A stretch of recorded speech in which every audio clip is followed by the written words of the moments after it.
Thank you. Good evening, students.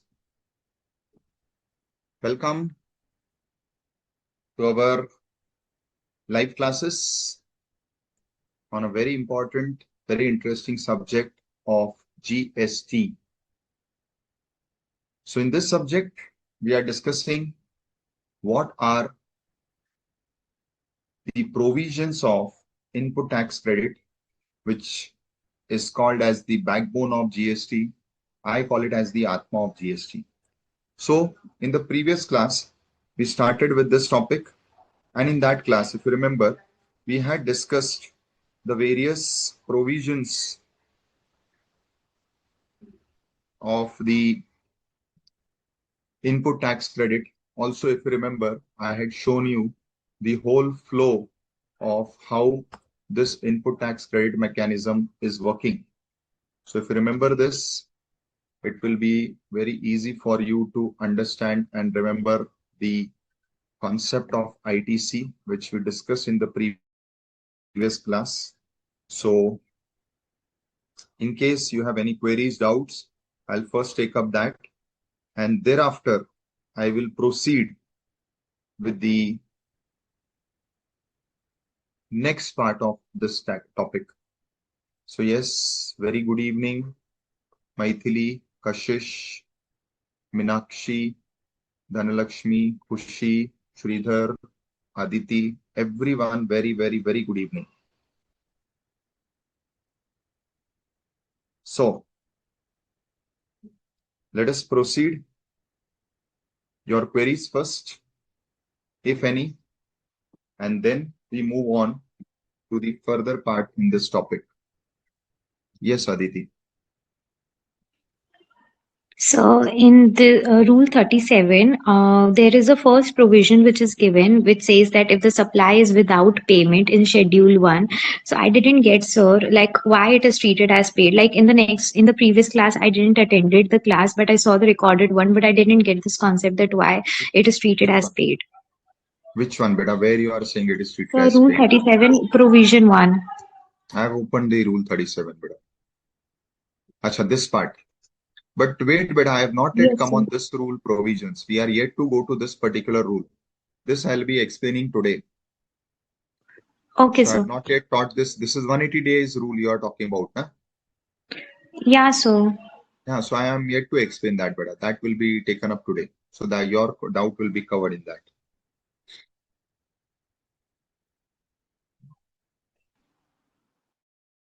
Yes, very good evening, Ankita, Virashri, Mehak.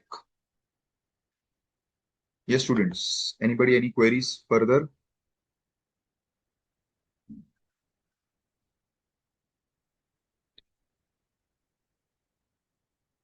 So if you recall, we had discussed this. What are the various Yes, provisions? hello sir, good morning, good evening sir.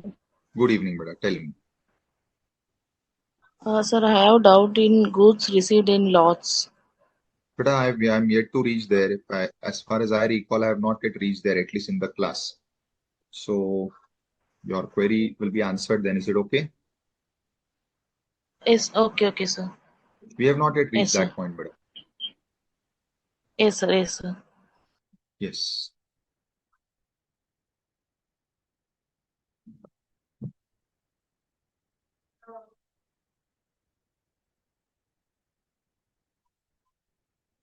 Yes. Anything else, students?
So students, let us do small revision before we proceed. So in this chapter, you are studying the definitions. We have discussed that in the previous class, all the relevant ones. Then there are three major sections and the related rules. Now, what are these three sections and what are they dealing with? So in section 16 of the CGST Act, you study what are the conditions for getting the input tax as credit. So section 16 lists down what are the different conditions you as a purchaser, as a recipient should satisfy.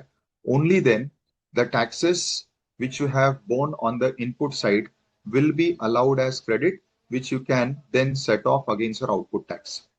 Then comes section 17, which puts some restrictions, some blocking, whereby it says that despite of you satisfying the conditions of 16, there are certain items for which I do not want to give you credit.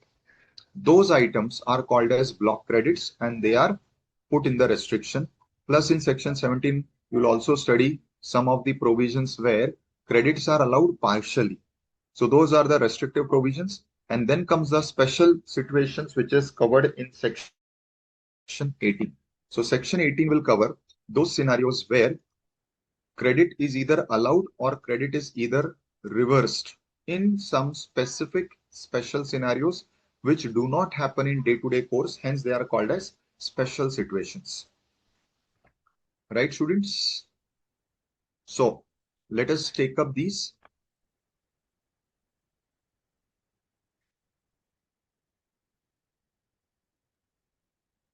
Now, we start with section 16 first. So in section 16, the first subsection 1 puts or gives you two eligibility conditions. First is the recipient should be registered. Only then the recipient is entitled to take the input tax credit of the GST which it has paid. And then it can further use this input tax credit. See, what is the main purpose or benefit of input tax credit? You can use it against your output liability. To that extent, your output liability is reduced. So first requirement is you should be registered to get the ITC and also to use it. While using, you have to comply with section 49 conditions, which is for usage that we are going to deal with later on. First, we are discussing conditions for getting the credit. When your input tax will be allowed to you as credit or benefit, that is what we are studying. So first requirement is you should be registered. Second requirement is these goods services which you have purchased, which may be capital goods, which may be inputs or input services, they should be for the business use. If anything is for personal use, either of the proprietor, partner, or any other person, and it is not related to the business, the credit will not be allowed. So 16.1 gives the eligibility criterion. One is registration and two is goods services for the purpose of business. Then comes the specific procedural conditions. So there are some procedural requirements, conditions which you need to meet so that you are entitled to this credit. They are given in section 16, subsection 2. In all, presently, there are 6 conditions given. So condition 1, for whatever you have purchased, you should have a valid proof of purchase. And what is this valid proof of purchase? It is the tax paying document, which is generally invoice. However, there could be other multiple documents, but generally it is the invoice, which is the proof of your purchase. So you should firstly have the proof that yes, this genuinely is your purchase. For this, it may be invoice or revised invoice. What is revised invoice? You study in the invoicing chapter. I am not going to deal with it right now. So this is the invoice made by the supplier. This happens whenever you are purchasing anything which is liable to tax under forward charge. Now, in those cases where tax is liable to be paid under reverse charge, right? For that, who will raise the invoice? The invoice will be made by the recipient.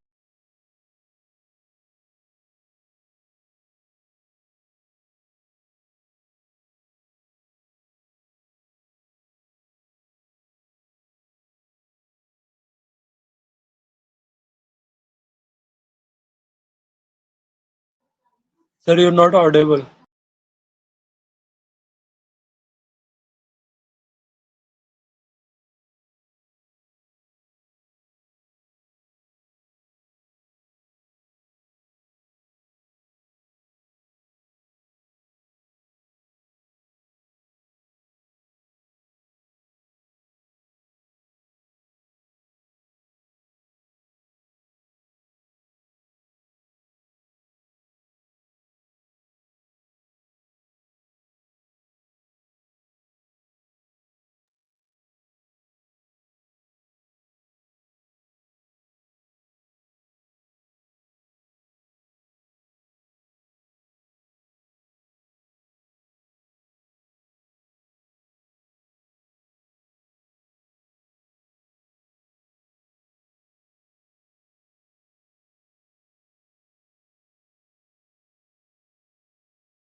Sorry, students. So first was the invoice which is raised by the supplier. This happens whenever the tax is payable under forward charge. Second is where the tax is payable under RCM. There is a possibility that your supplier is unregistered. So there will be no invoice coming from the supplier. In such cases, the invoice will be raised by the recipient. So this is the second possibility. Then comes the third possibility where after raising of invoice, some additions has to be done. In such cases, the additions will be done via debit note. Again, this you study in the topic of invoice and debit notes and credit notes. So debit note, which is adding the value and hence the tax liability, is also considered as the other source of taking the credit. Then comes bill of entry. This will come whenever there is import of goods. So in case of import of goods at the port of import, this particular document is prepared, and this document is the proof that you have actually imported the goods and the goods are custom duty paid. So whatever is the IGST portion that you pay at the time of import, that is what is eligible for the purpose of your credit. And for that, the proof is this bill of entry. And last is where your head office is registered as input service distributor, the invoice raised by the head office is also the eligible document. So these documents, one of these documents are the eligible documents for taking the input tax credit. Now, again, in the invoice chapter, you will study what are the different requirements of like name of the supplier, registration number, place of supply. So there is a big list given as to what are the minimum line items or the minimum points that should be reflected in any invoice. Out of that, these 5 are the most compulsory ones which should be present. Otherwise, you may not be able to get the input tax credit. So on the invoice, on the above documents which we have just discussed, these are the 5 minimum information details that should be present. Now here there is one clarification. This you will again study in section 17.5 again, but it is given in rule 36.3. So I've just covered here. So let us say your supplier from whom you have purchased this good service initially resorted to not in raising the invoice, that is trying to evade the tax. Later on, after being caught, he said, okay, now anyways, now I'm caught, so I have to now pay the tax. So he raises the invoice, pays the tax, and gives you this particular invoice. Now, can you take credit on the basis of this invoice? Now the answer is no, because this invoice has been raised after there was some action done under section 74. This is the section which deals with actions taken on taxpayers who were involved in any type of fraud, collusion, misstatement, etc. So where he was caught doing tax evasion, and after that he raised the invoice, so that invoice will not be entitling you to take the credit because this has been done after being caught. So first requirement is there should be a valid document, a valid invoice. Now the second requirement for getting the input tax credit is that this particular invoice which the supplier has given to you, the supplier should have uploaded the invoice in his outward return. What is the outward return? We had discussed some returns part also in the previous class, though this will be discussed in detail in the returns chapter. But for understanding this point, I had explained this. So the taxpayer has to upload his outward details, which is in GSTR 1, then his final return details, which is in GSTR 3B, and then finally he has to pay the tax and file the returns. So when he uploads the details of this invoice which he has given to you in his outward supply returns, it gets auto-populated in your inward supply returns. So every supplier has all these 3 returns: outward supply, inward supply, and the final returns. So whatever he uploads in his outward supply, that gets auto-populated in your inward supply returns, which is GSTR 2A and 2B. So the condition is the supplier should have uploaded the details in his outward return, that is GSTR 1, and it should be communicated to you. It means it should be reflecting in your inward return, which is in GSTR 2B. So this is the second condition.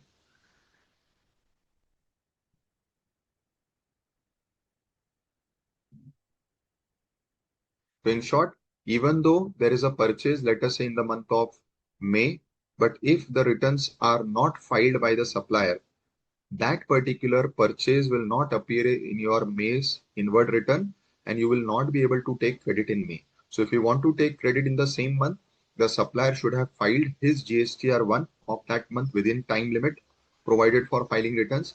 Only then it will reflect in your inward return, which is GSTR 2A and 2B. And only when it reflects in the returns, inward returns, then only you are entitled to take the credit. Then comes a third condition. You should have actually received these goods.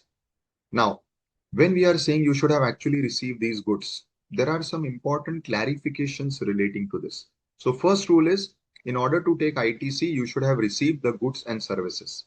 Now, interestingly, nowhere anything is said as to how can you define or how can you prove that the services are received. See, for goods, there are so many pages by which you can explain that the goods are received. But for services, there is no such document. However, the law has put this condition that the goods and services should have been received. Now here, there are some important clarifications. First is given in the section itself by way of an explanation. So where you are working in a bill to ship to model.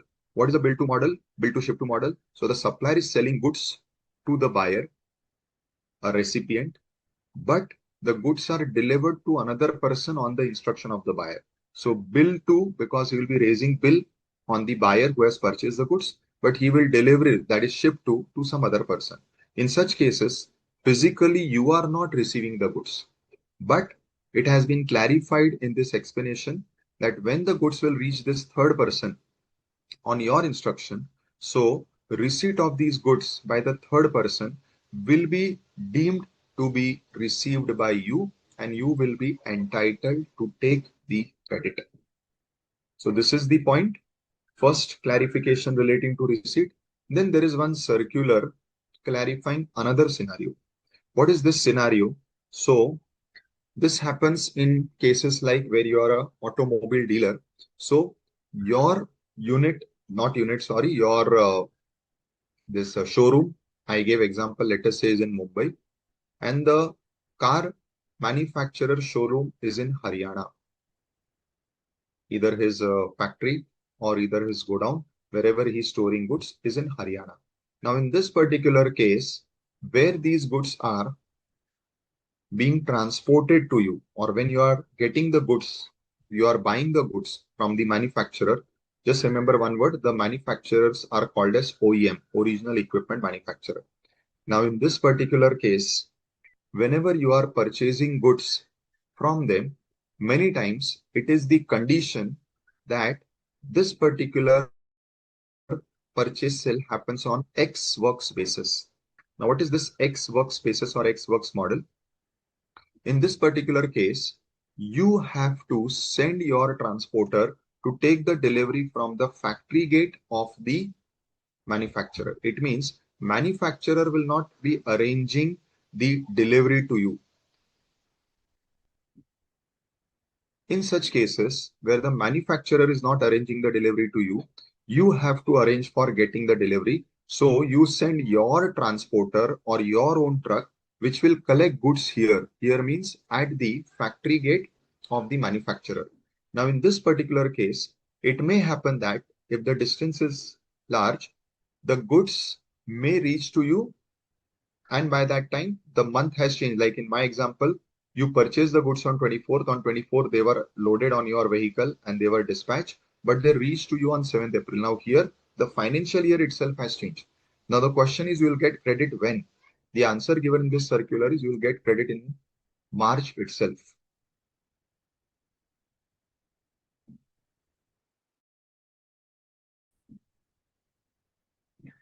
This is what is the clarification given by the circular. So the date when your transporter receives the goods, the circular says it will be deemed that you have received the goods and you can take the credit obviously the circular gives a condition that you are getting the credit on the presumption that the goods will be finally reaching you. If before reaching you the goods are lost, stolen, destroyed, etc., or you have diverted the goods somewhere else, then this particular benefit will not be allowed. So even though the goods are physically reaching you in April, but since on your behalf the transporter has collected the goods, you will be entitled to take this credit. Correct? I hope this is clear. Now comes the next part. Next condition number 4. Now this condition today is only academic. It is not having any practical application. Why? That I will again repeat or again revise. So what is firstly section 38? Now section 38 says we saw in the above condition that the credit should now appear in your 2B. So in your inward return, you should be able to see the credit. Now this will be possible whenever the supplier will upload his GSTR1, that is his outward return in time, it will appear in your 2B. So in your 2B, you will see that some supplier has shown a sales in his or her books, and that is appearing as purchase in your books. This is what is this particular point. Now, the condition or the point is that this GSTR2B, which is your inward return, this particular inward return has some inbuilt restrictions, inbuilt disallowance. Disallowance means not allowing you the credit. So firstly, what it says that when this credit will be appearing in your 2B, so in this particular return, they will say, so let us say 2B is like a sheet where the name of the supplier, invoice number, all details are given. And then there is last column, which will itself specify whether you are eligible to avail the credit or whether you are not eligible to avail the credit. So this will reflect in the 2B return itself. Now, what does section 38 says? That 2B will tell you whether you can take the credit or not. Now, what are the reasons why the 2B will say that credit is not allowed? That is given in section 38, subsection 2. So, section 38, subsection 2 says that the credit may not be allowed if the 2B says so. And why 2B will say that the credit is not allowed? So they have given these various restrictions. Now let me tell you students, today none of these restrictions have been made applicable. But the day these restrictions will be made applicable, let me tell you, it will be very difficult for you to do business because it will be very difficult for you to get the credit. See what are the conditions given, and they are really very, very stringent. So first condition given is that ITC will not be allowed to you if you have purchased these goods or services from a newly registered supplier. So the person has just newly registered. Now, how new the supplier will be, that is yet to be given the period. And that is why I said this rule presently is only academic. It has not been made effective. Why? Because they have not yet prescribed the rules. In the rules, they will be prescribing the period. So let us say if they say the supplier who is just 3 months old, up to first 3 months, you will not get credit from such suppliers purchase. So this type of restriction, if it comes, then when you are purchasing goods from a supplier and the supplier is in the first, second, or third month of its registration, you may not get the credit. Similarly, the second reason for disallowing the credit under section 38, subsection 2 is that where your supplier has defaulted in making payment of tax and the default has continued again for some prescribed period. What period? 2 months, 3 months, 6 months. That will again be given in rules, not yet notified. Third, the supplier has filed returns, and while filing returns, the supplier has shown higher tax in GSTR1 but paid lower tax through GSTR3B. So in GSTR1, you upload your sales or outward details. So you are showing higher sales value, higher tax on your outward supply in GSTR1.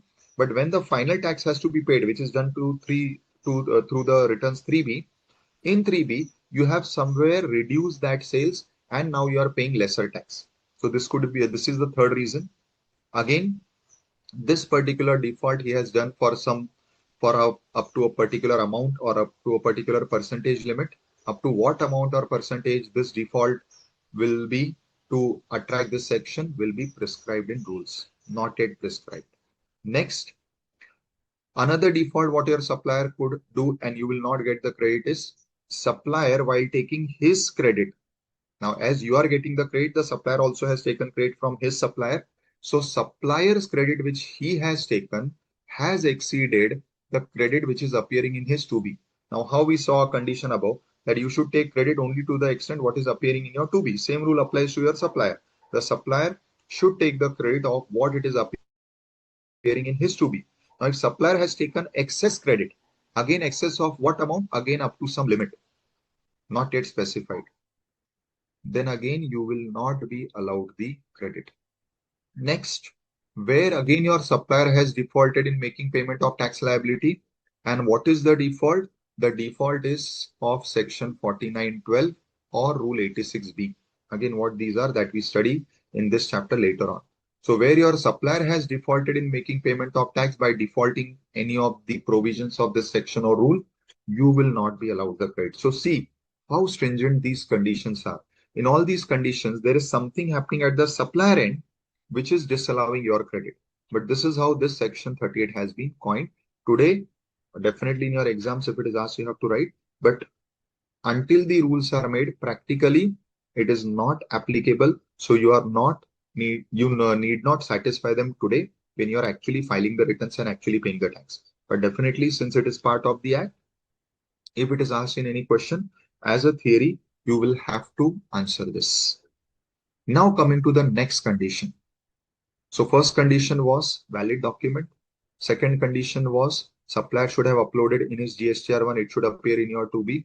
Third condition was that you should have received the goods or service.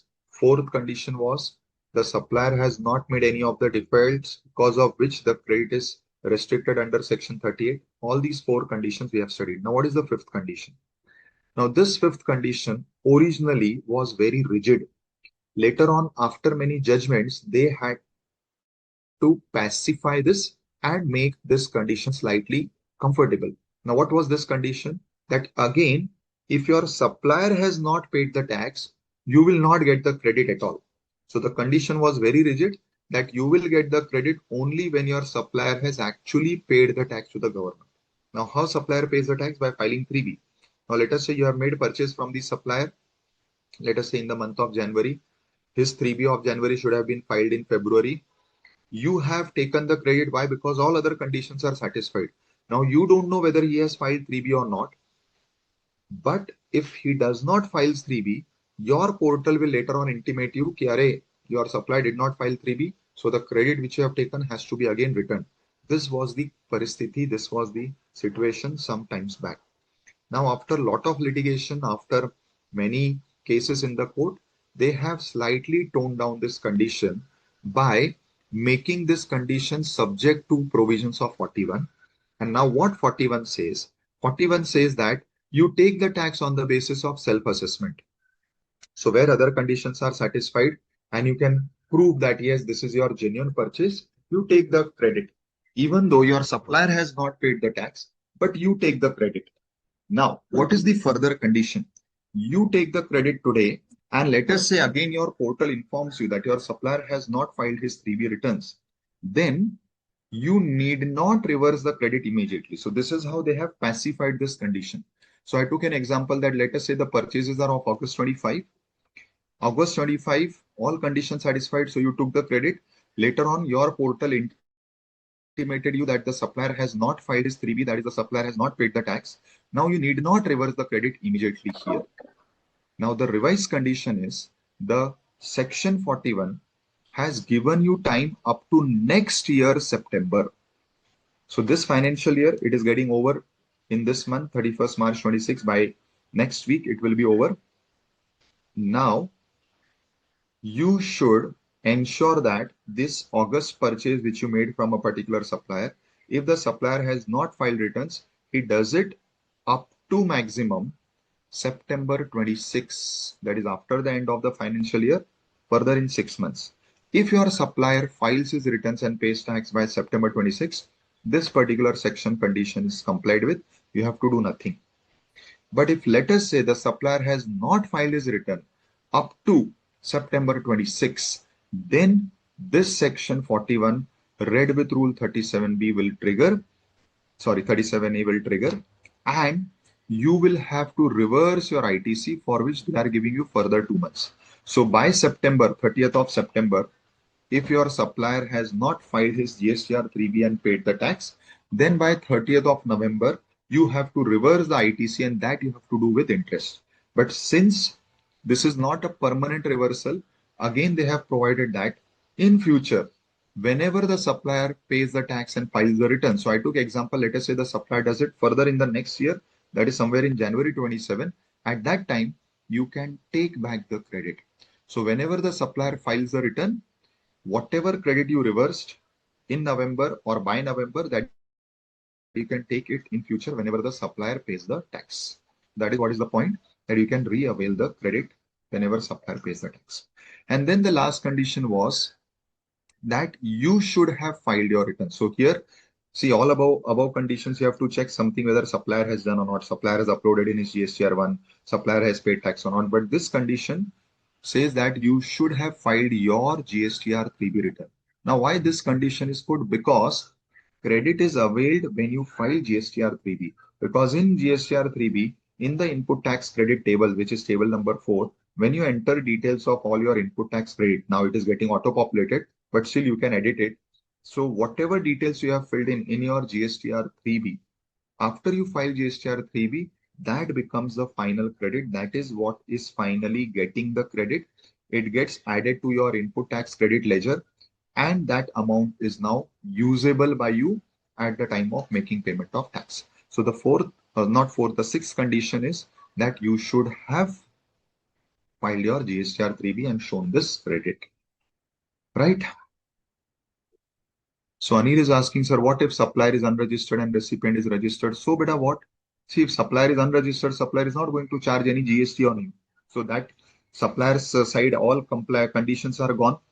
Now only at your end, what you have to comply. Firstly, you have to check whether this transaction is under RCM. If it is under RCM, you have to pay tax yourself. You have to prepare invoice yourself. This we saw in the first condition also, invoice by the recipient. So you will prepare the invoice, you will pay the tax, and you will get the credit. In fact, this will be the most simplest thing. If your supplier is unregistered, all the above headaches are gone, because in all the above pointers, there are three major conditions which have to be satisfied by the supplier. And if any one of the conditions supplier is not satisfied, you lose the credit, Anil. But here, if the supplier is unregistered, all the above conditions are gone. So for you, the life becomes easier. Aditya is asking, sir, if they did not do 3B for 1 month or 1 year, how much interest they pay for next month? See, the rule is there is 18% interest which is calculated per annum. So depending upon the period of delay, which may be even few days, there is a pro rata calculation. So if 18% is per annum, I'm sure you know how to do pro rata calculation day wise. So accordingly, the interest will be calculated and the supplier has to pay the interest. Fine, Aditya? Yes, Sushmita.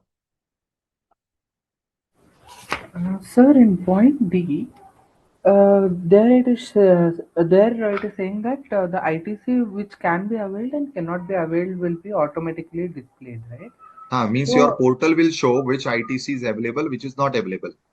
yeah, Correct. so as of now, there is none of these conditions are applicable.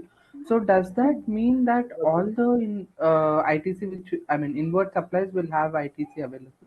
No, this question was asked in the previous class also. So I had answered this. I don't remember who had asked, but I had answered this question towards the end of the class that today also the portal is showing unavailable. Now you'll ask, sir, if the above conditions are not applicable, then why the portal is showing unavailable? Because there are other conditions also. See, 38 has given its own set of conditions which today are not yet notified. So you keep them aside. But there are other conditions also which has to be satisfied. If any of those conditions are not satisfied, or let us say you have made purchases which are falling in 17.5, 17.5 is what we are going to study after section 16, the 17th section, which deals with block credits. So wherever you are making purchase of those items which are put in the block category, automatically the portal will inform you that sorry, the act does not allow you credit of this. So today also, for certain cases which are not part of section 38 but which are part of other sections, the portal informs you that the credit is unavailable. So today also it is happening, Sushmita, but it is only for other conditions, not for 38 conditions. Okay, sir. And one more thing. So there we are saying that ITC can be, availed ITC can exceed the credit which is Yes, there which is in 2. appearing in 2B. Huh. So how can we avail excess? Will it not like Same question is show asked that by this is Dhanalakshmi. So you both okay? are having same wavelength. That is good. In fact, this could be question of other students also. See, understand the process. I am your supplier. I file my GSTR 1. Now, like me, you have hundreds of supplier in this month. All are filing their GSTR 1. Whatever we are filing in GSTR 1, that amount is appearing in your GSTR 2B, correct? As your inward return. And from 2B, it is getting auto-populated in your 3B. Now, when you see the 3B, which is the final return where you show the final tax liability also that is on your outward supply, and you show the final ITC also that is the tax on the input side, these figures are editable. Now, there could be reasons why you are editing these figures. Like there was some purchase in the previous month, but you had not taken the ITC in the previous month. So you are taking it now. Second, for all the RCM credits, there is no supplier who's uploading, so it is not coming automatically in 2B and it is not coming automatically in 3B. So those you have to punch in by hand. So there are certain credits where still you have to punch in by hand. That is why the GSTR 3B is editable for that particular reason. Now, while punching in by hand, if you are by mistake or intentionally punching in a higher figure, that is where the ITC claimed by you in 3B, sorry, and the ITC appearing in your 2B, that can be different, and that is where the restriction can come. Sushmita and Dhanlakshmi, I hope you got the answer both. Yes, sir.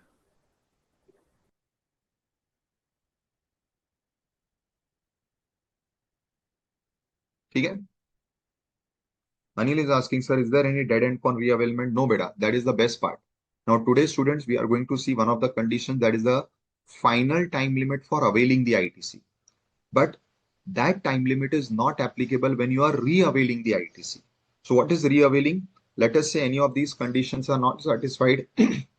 Like we just saw that condition that the supplier has not paid the tax and up to September 26 he has not paid. So the act asks you to reverse. Now you have reversed this credit now, but whenever in future supplier pays, you can re-avail the credit. So more such conditions will come, that where the act requires you to reverse now for the time being. So you have first taken the credit by complying with all the conditions, but because of one of the conditions or restrictions, you reverse the credit now. But the act itself allows that in future, whenever that condition is fulfilled or whenever that particular issue is resolved, you can re-avail the credit. Now here, there is a time limit under section 16 subsection 4, which we are going to study in next 10 minutes. That is applicable only for the first time. So when the first time the credit is coming to you, up to what time you should take the credit, there is a time limit. But once the credit was taken in time, later on it was reversed, and now you want to re-avail the credit, then Anil, there is no dead end, there is no time limit. So you can avail it any time in future. Only the thing is you should be able to prove it in the future that this is that old credit which I had taken in time originally, then reverse and now re-availing. Correct? Kushi is asking, sir, if both suppliers and recipient are unregistered, then beta balle balle, no GST. Supplier registered, unregistered, recipient unregistered. So beta, there is no question of talking about GST and ITC. Na? In fact, the very first condition for recipient getting ITC is recipient should be registered. Once the recipient is unregistered, everything is ITC is gone. Correct?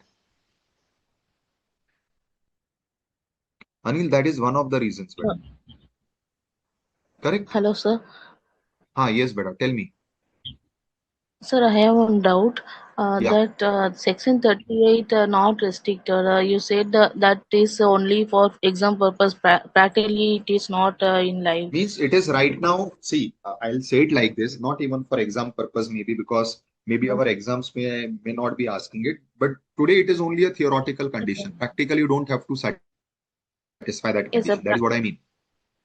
Yes, sir. Yes, I need to Correct. understand that practically is not applicable means if, for example, ABC Limited is newly registered in the month of April 26, then the Hmm. March month the ABC Limited will file the GSTR, then the ITC will be available, sir. Nee, beta. Who is registered in April? Who is ABC registered? Limited is registered in April. So, beta, if ABC registered in April, how can ABC file return in March? Correct, na? See, beta, understand one thing. You are the buyer. Let us take practical examples. So you are running a Yes, sir. business. Your business is 10 years old.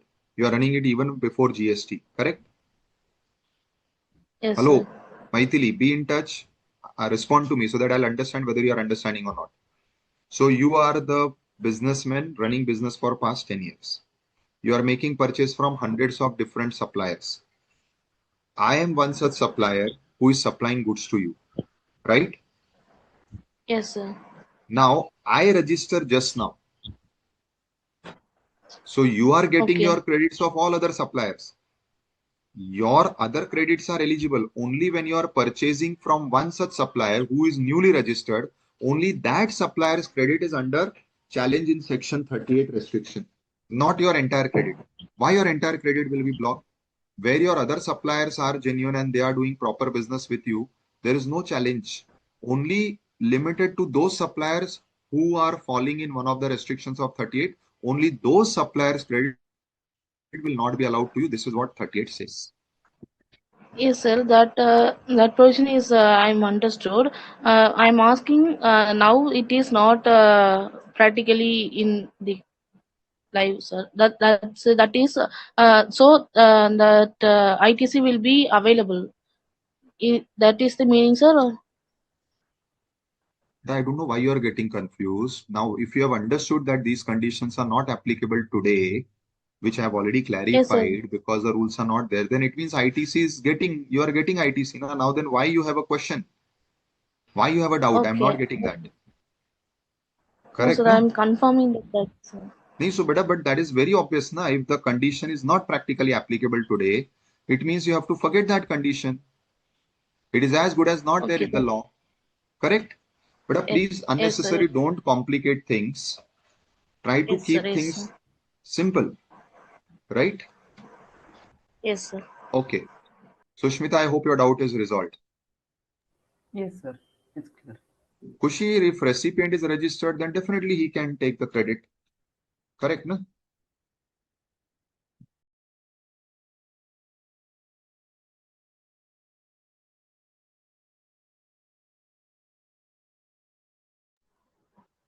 Sir, you're muted. Sorry. So I'm saying, students, see, please do not unnecessarily complicate things. I just told you that practical point so that you should be clear that as on date, this particular section conditions are not applicable. Why? Because tomorrow, after 6 months, you will be in articleship. It should not happen that tomorrow you go there and you start applying those conditions or checking those conditions in audit. Plus, you should also know that while writing in exams, firstly, I believe that this question will not be asked relating to 38 because anyways, no theory question like this will be asked. What are the conditions? But let us say for the timing, if we assume that the question is asked, then in theory you will have to write the condition because it is there in the act. But while writing the condition, you should also mention, however, this particular section 38 conditions are today not made applicable because the relevant rules have not been made. Simple.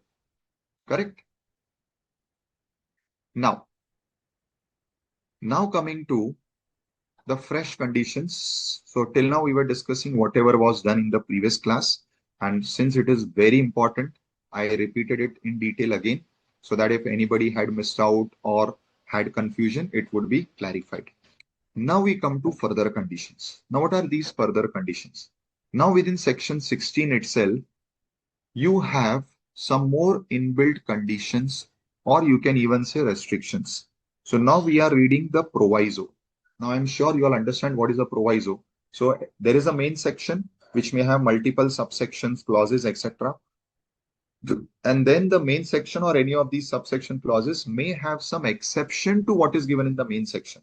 So whenever the law itself first says something and then afterwards it want to say, but if this happens, this will not be happening.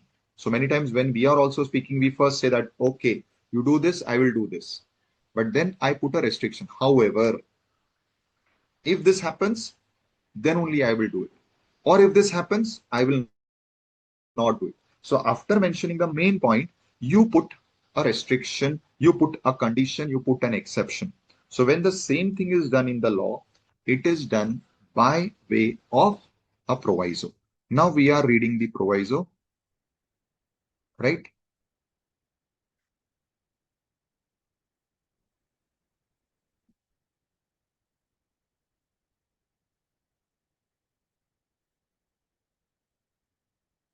Now, what does first proviso says?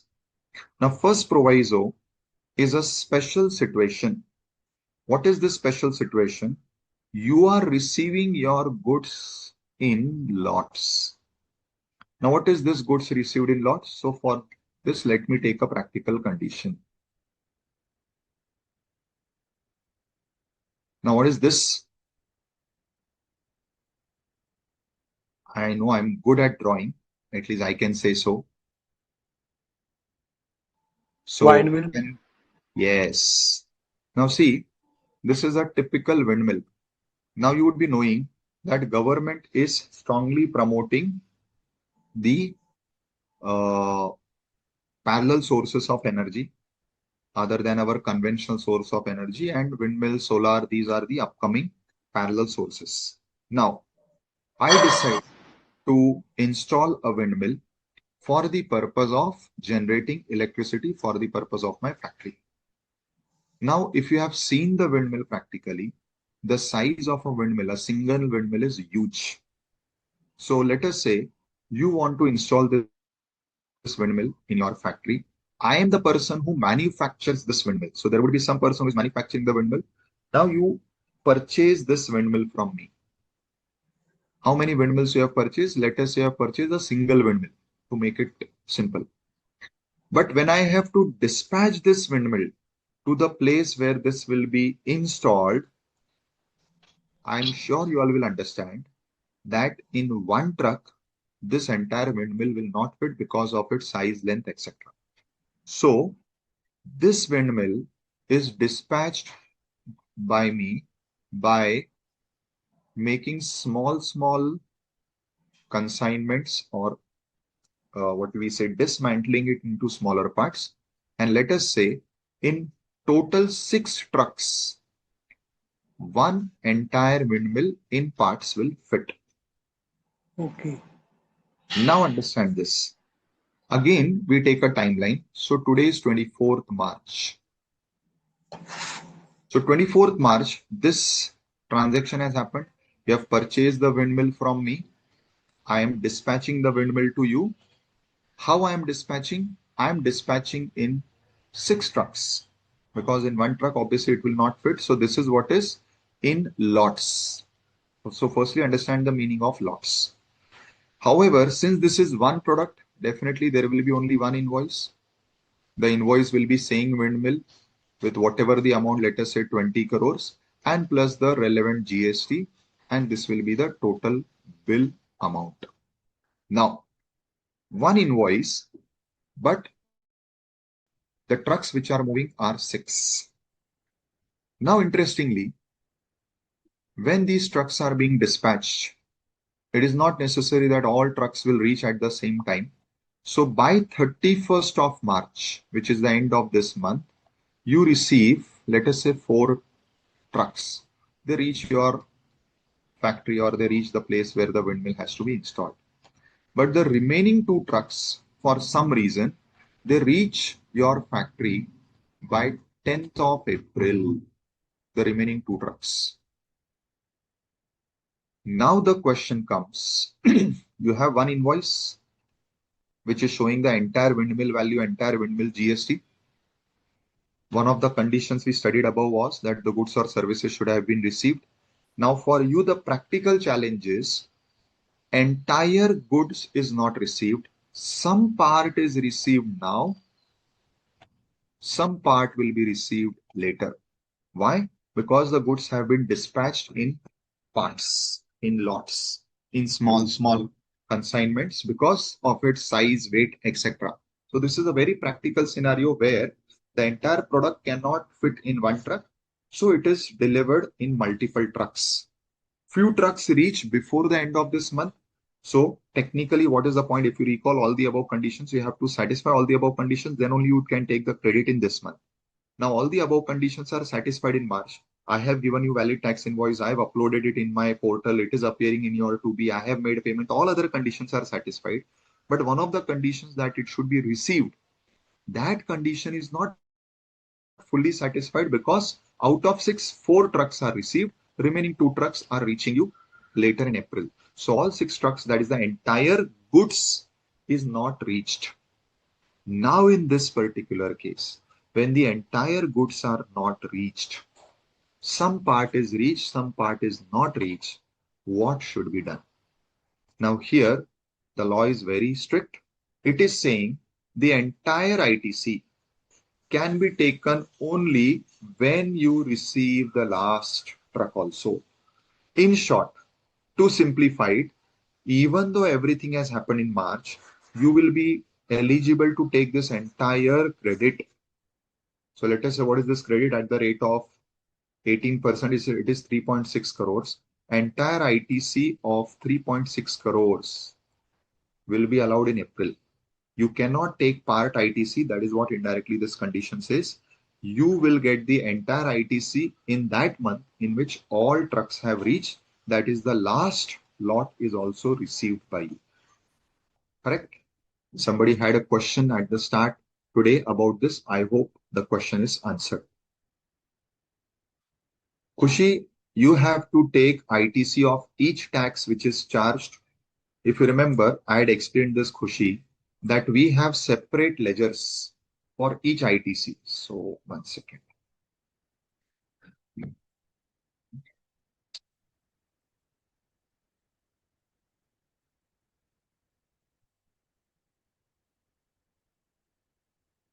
So, if you remember this, Khushi, when I was explaining in the first lecture, I had said that you have a separate ledger for IGST, for CGST, for SGST. So, whenever you are taking ITC, whatever tax the supplier has charged on the invoice, if the tax charge is half C, half S, you will take half in CGST ledger, half in SGST ledger. Similarly, if the entire tax is charged as IGST, you will take the entire in IGST ledger. So the tax credits are allowed to use separately. That is, each credit is allowed separately in that particular credit ledger. Is this clear, beta? Khushi, I hope your doubt is clear. Sir, there is chance of claiming double ITC. That is the only reason for this strict condition, sir. See, double ITC, beta Anil, I don't think is possible because immediately it will show difference with your 2B. So if you are taking ITC in April also and again in May also of whole 3.6 crores, do you think it will work? It will not work because 2B will show that 3.6 crores only once. So this condition is not to ensure that there is no double credit because that will not be possible at all because immediately the portal will throw difference. This is because the conditions are strictly designed. They want to give you the credit only when all conditions are fully satisfied. So this is the only reason which I could find for this particular thing. Right, beta? Now coming to another restriction, again relating to this, somebody had asked me a question at the start of the class. Now again, see how these restrictions are going on. Kushi beta, again your question is not relevant. You are asking in case of EMI payment, how it will avail ITC. Is this restriction which we just studied for making payment in part, or is this condition for receiving goods in part? The payment condition is yet to come. Now the condition which I have just opened, which I am yet to explain, that is dealing with payment. So maybe now your question will be relevant after I discuss the next condition. But for my previous condition, where we were discussing that the goods are received in parts, so over there is no condition of payment. So you are asking what will happen in case of EMI payments. That answer you will get now after reading the present condition. Now, again, see the rigidness and the strictness of the law. Now, what does the law says? Let us say you have made the purchase. What happened?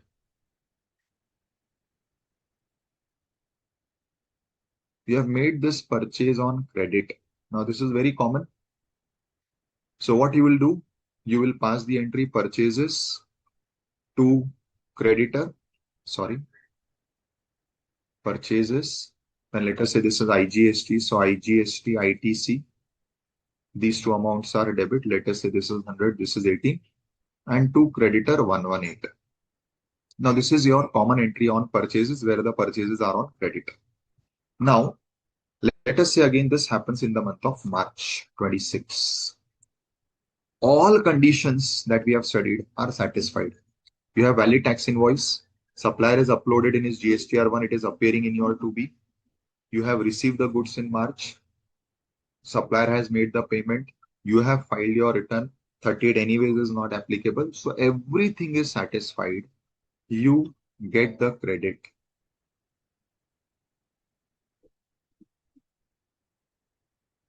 This amount.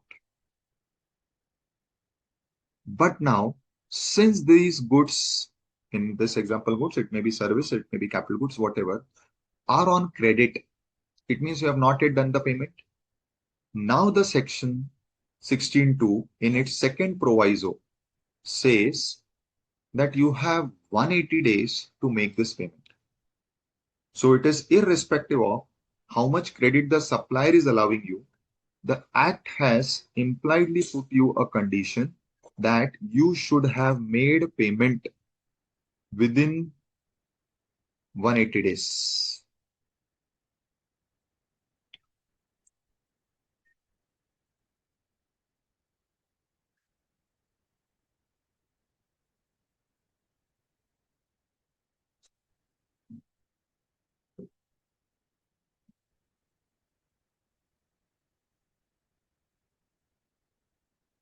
One second, students.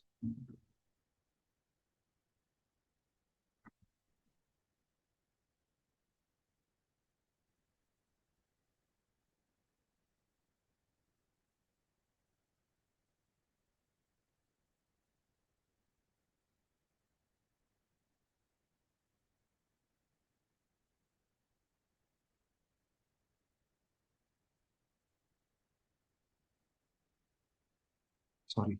See, GST has many complications. Today, one of my client's vehicle is intercepted and there is a lot of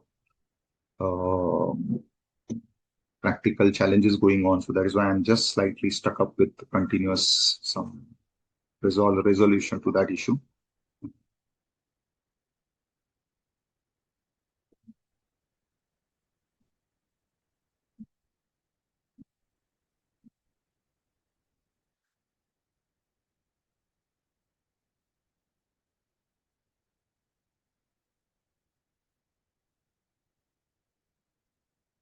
Okay. Now, what does this condition says? So you take credit now, but from the date of invoice. So let us say the invoice date is today's date, for 24th of March 26. From this date, within 180 days. Now, roughly 180 days is 6 months, but because of some months being 31, some months being 30, it may not exactly end on 24, but roughly. Let us say I'm for the time being considering that it's 24 only, just for simplicity. Let us say this 180 days end on 24th of September. We have to actually count. It may end on 23rd or it may end on 25. That is a different thing. In fact, it will end early only. Let us say somewhere on 22nd, I believe it will end. So whatever it is. Now, you should have made payment for this bill by 22nd of September. In this particular case, what is the challenge? This section has put a condition, that is the second proviso read with Rule 37, that in case you have not made the payment, then you will have to pay or reverse the ITC. Now, what are the two possibilities? Either the full amount is still outstanding, then you will have to reverse the full ITC. If let us say you have done 50% payment, 50% is outstanding, then you'll have to reverse the outstanding proportionate portion of ITC. So let us say by this date, you have done 75% payment. So 75% of this ITC is eligible. Balance 25% of this ITC, which will be roughly 4.5, you will have to reverse. So what is the condition? That if this amount is not paid, either full or part, then the proportionate amount which is not paid to the supplier, you have to find out the ITC of that proportionate amount and reverse that ITC. This is what is the condition. So what is this next condition? Credit is allowed already, all conditions satisfied in March, just that the purchases were on credit.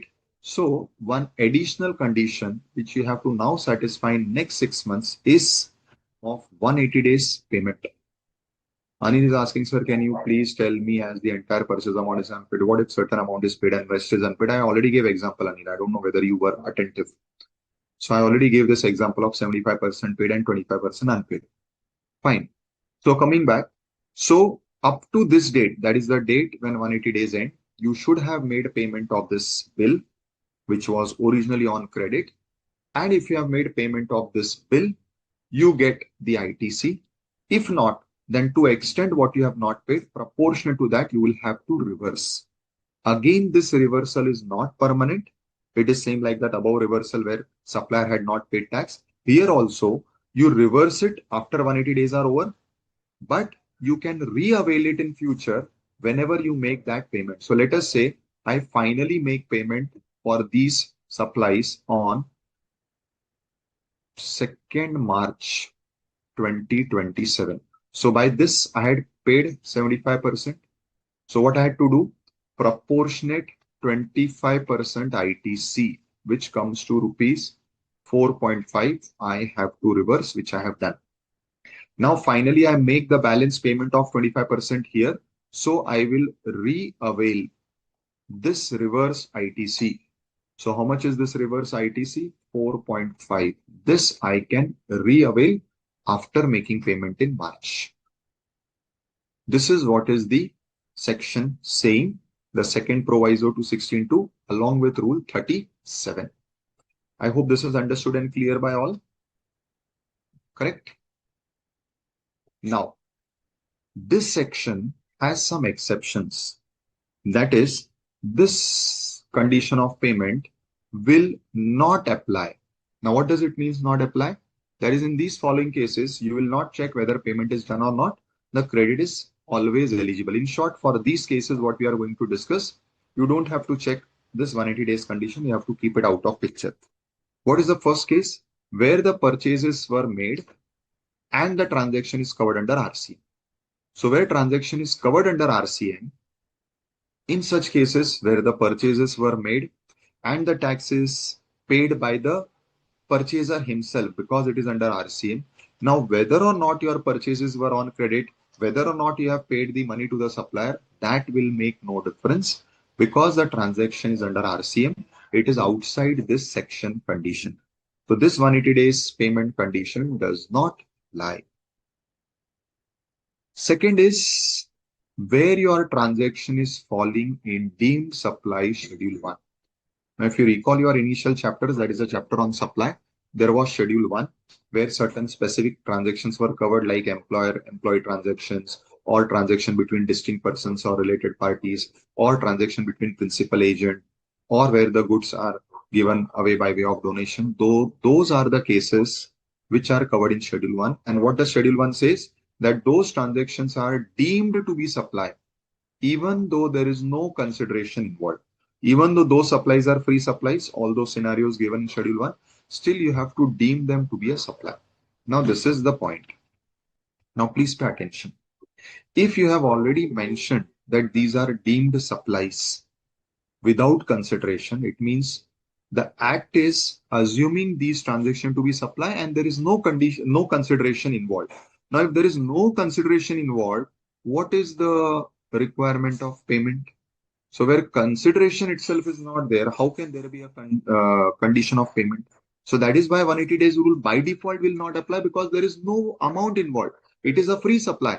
As an employer, I have given something free to my employee. Now you are saying deem this to be supply and pay tax. Okay, I am ready to pay tax. But then will there any time be a condition of payment? No, because anyways it was a free supply. There is no question of getting money or giving money. So wherever transactions are happening as per Schedule 1, which are free supplies, obviously the condition of 180 days payment will not trigger. I hope the second exception is clear. Now coming to third exception, which is slightly technical. This you study in valuations chapter. Now I'll try to explain it here because it is one of the pointers here, but this you will understand more when you understand valuation chapter. Here you will definitely understand what I'm explaining, but you will connect more when valuation chapter is done. Now what does valuation chapter says? When you are finding your taxable value, that is the value on which GST has to be calculated, besides the price which you have charged in your invoice, there are some amounts that have to be added. Let us call them as additions. So besides the price, some amounts have to be added, which are called as additions. Now, out of these additions, in section 15(2)(b), there is certain items given where the payment of those items have been done by the recipient on behalf of supplier. Means what? Some amount supplier was supposed to pay. Let us say the supplier is supplying you goods which require a particular packing material. Now this packing material has to be purchased from the market. Obviously it has to be purchased by the supplier because supplier has to pack and give me the goods. But because of some problem, supplier was unable to purchase those packing materials. So I have done it on behalf of supplier. Now, if I have done it on behalf of supplier, it means what? That amount I have already paid to that outsider. Why? On behalf of supplier. Now, whatever I have paid on behalf of supplier, 15(2)(b) says, subject to whatever you will study in 15(2)(b) as conditions, that amount will be added over here and this will become your total taxable value. Okay. Now, what is important over here is, now my total taxable value is this. Now, let us say these same goods are on credit. It means I have not yet paid this whole amount. But in future also, whenever I will pay only this amount. I will not pay this amount to the supplier. Why? Because this amount I have already paid here on behalf of the supplier originally. So since this amount has already been paid by me only, me means who? Recipient on behalf of supplier. Now again, I will never pay this back to supplier. I have already paid it to some outsider person on behalf of supplier. So where it was supplier's liability, I paid the supplier's liability. So definitely to that extent, now I will never pay this amount to supplier again because I've already paid. So this particular condition says that in future, out of this total value, which is taken under GST as taxable value, actual payment which I will be doing to the supplier is only of the price, not of this additional part. Why? Because this 15(2)(b) addition is already of that amount which I have already paid to some third party on behalf of supplier. So that is why obviously I will never be paying this amount to supplier. So both these conditions, what is common? This amount is never payable to supplier. If it is never payable to supplier, why this condition of payment will attract? So first, here there is no consideration, so no question of payment. Here, this amount is already paid by me at the initial stage itself. Now again, why I will pay? I have already paid it. I have paid it to some outsider, but I have paid it on behalf of supplier. So it is as good as I am paying to supplier indirectly. So that payment is already done. So now when the bill will come to me, I will not again make payment of that much amount that I have already paid. So that is where this particular restriction does not apply. So these are the three scenarios A, B, C. A, where the purchases are made by me under reverse charge. I am paying tax under RC. I may not follow 180 days rule of payment to supplier, and where there is no consideration itself, there is no question of payment, or where that amount is already paid by me on behalf of supplier to an outsider. In all these cases, 180 days rule is not applicable. Dhanalakshmi, you can say so. You are right. Is this clear?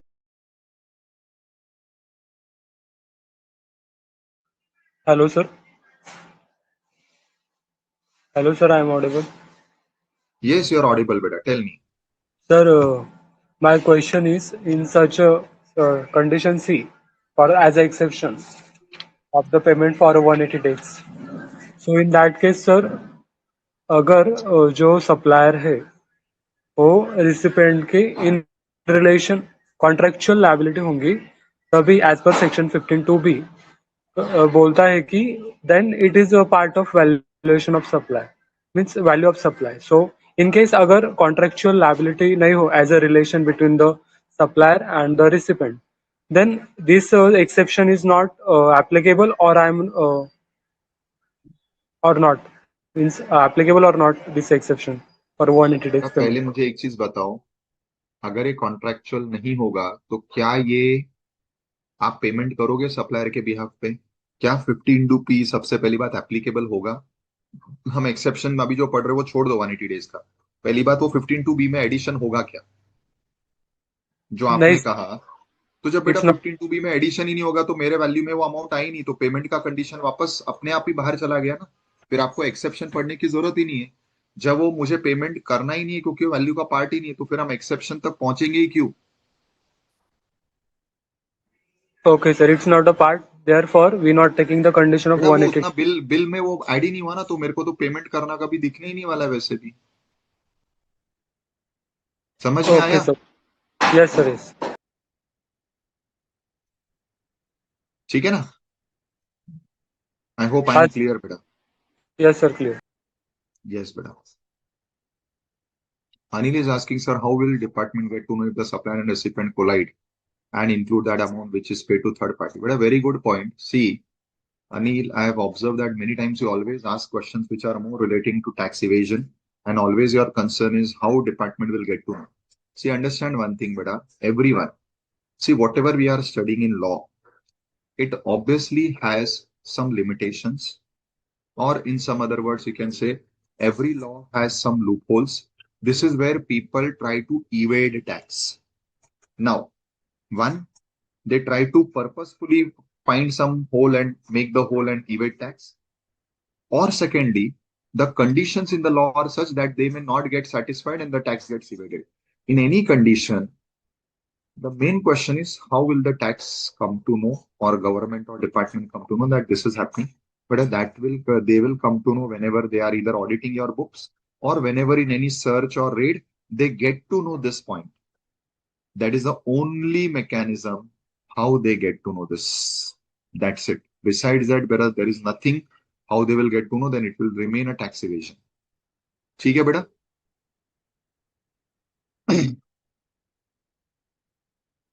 Now, next restriction or condition is, now this is specifically limited to capital goods. So let us say I have purchased a machinery. The value of machinery is 5 crores and the GST portion at the rate of 18% will come to rupees 90 lakhs. So you have purchased this machinery for 5 crore 90 lakhs. Correct? Now comes the main point.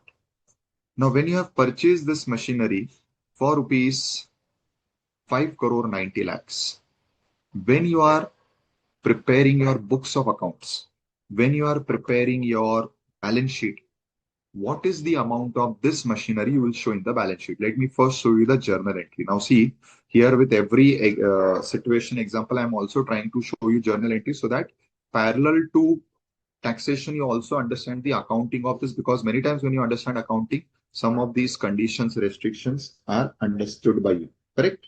Now, again, let us assume for simplicity, this is IGST. So my IGST ITC is this. And then it is to whoever is my supplier. Now my question is, in this particular case, what amount you will show in the balance sheet as cost of machine. One, 5 CR or 5.9 CR. Then Lakshmi says 5. Nikunj, I did not get what you are saying. Acha, Because okay, 5. Nikunj is saying 5, Dhanlakshmi 5, Lohit 5.9, Karan 5, Surinder 5, Gayatri 5, Maithili 5, Anil, Abhijit, Kashish, Kushi, Veerashri, everyone is saying 5. Karan, don't go to 90 lakhs. And what you're saying about 90 lakhs is incorrect. It will be your credit. Why it will go to P&L? It is your credit. Aditya says 5. Excellent. So students, you all are correct. I have to show the cost of machines in my balance sheet as 5 crores. In other words, now speaking in accounting language, I will not capitalize this. Correct? I will not capitalize this. And this is exactly what is the condition under 16.3. What does 16.3 says? Now 16.3 is putting it other way around. 16.3 says, if you have capitalized this amount, that is, you have capitalized the 90 lakhs also, what will happen? Indirectly, in future, you will be claiming depreciation of this tax component. That is, since you have capitalized 5.9, you will be taking depreciation of this 90 lakhs also. Now, if you are capitalizing this 90 lakhs and taking depreciation of this 90 lakhs as well, I will not give you credit of this 90 lakhs. In short, you can take only one of the benefits of 90 lakhs. Either show it as credit and utilize it for adjusting against your output liability that will reduce your output liability. Either take that benefit, which is the benefit of ITC, or you capitalize it, and in that case, you will not get ITC. So I'm giving you the journal entry of capitalization where you don't get ITC. So that will be this. So now this journal entry is not there. Now, if this journal entry is not there, then go back to what we discussed here. It will not be showing here. So when I pass the first journal entry, my IGST ITC account gets debited with the amount of the GST component. Now, if I am passing the second entry, I am not showing any ITC. It means I am capitalizing this 0.9 crore, which is the tax component, and I will be claiming depreciation. This is exactly what 16.3 is saying. So it is saying, if you do it like this, that is, you have not capitalized it here, then you take ITC. If you do it like this, that is, you have capitalized this and you are going to claim depreciation on this 0.9 lakhs, that is a tax component, then I will not allow you ITC. So it is very simple. Correct? I hope everybody understood.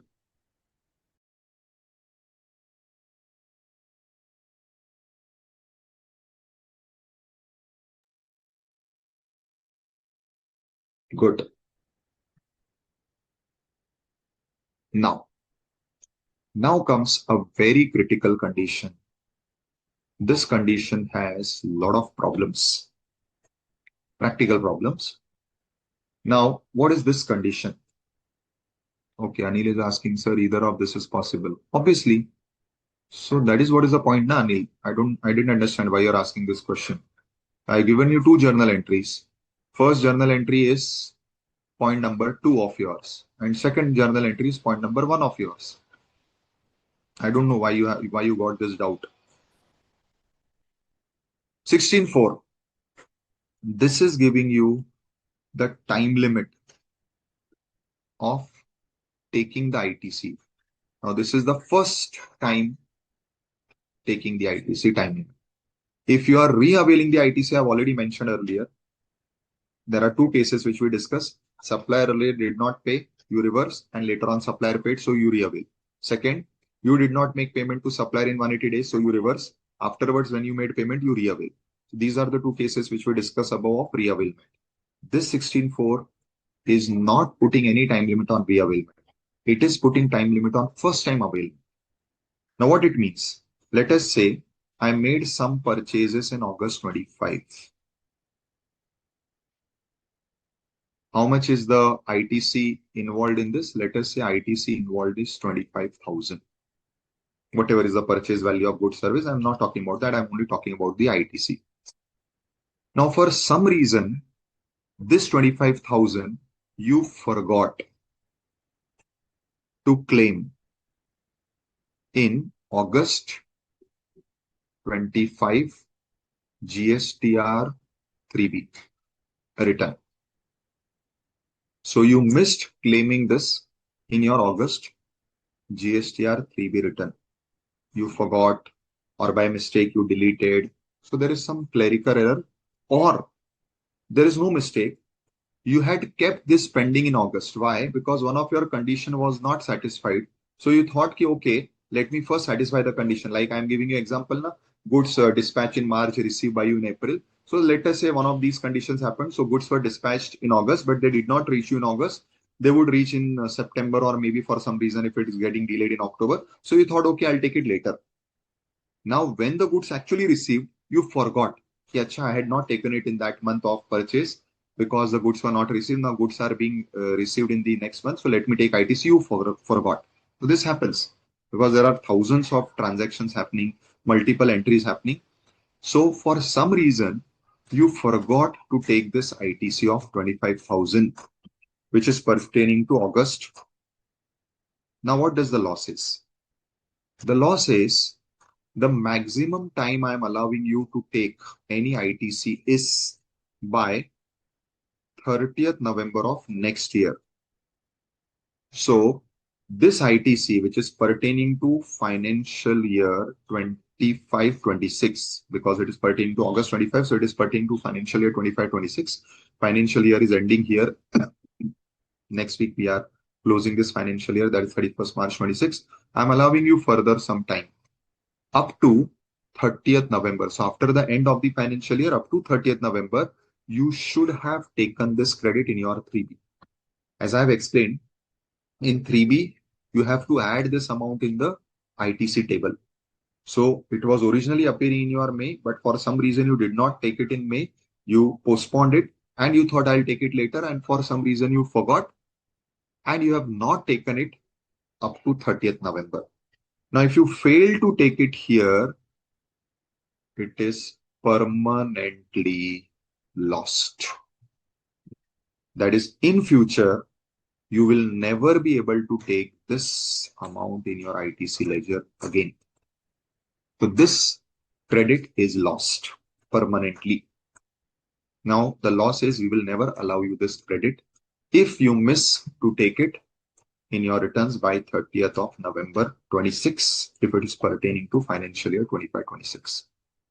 So when first time you get the credit, that is the purchases are made and all the conditions are satisfied, you should take the credit in that financial year or maximum after the end of the financial year by 30th of November.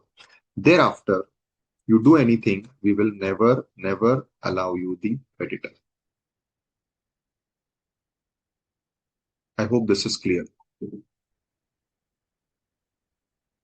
Any questions on this? Because this is a very critical point and a point which will always be asked in your exams. Very relevant point.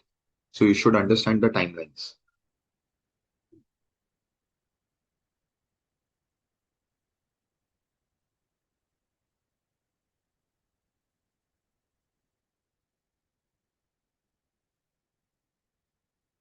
Right?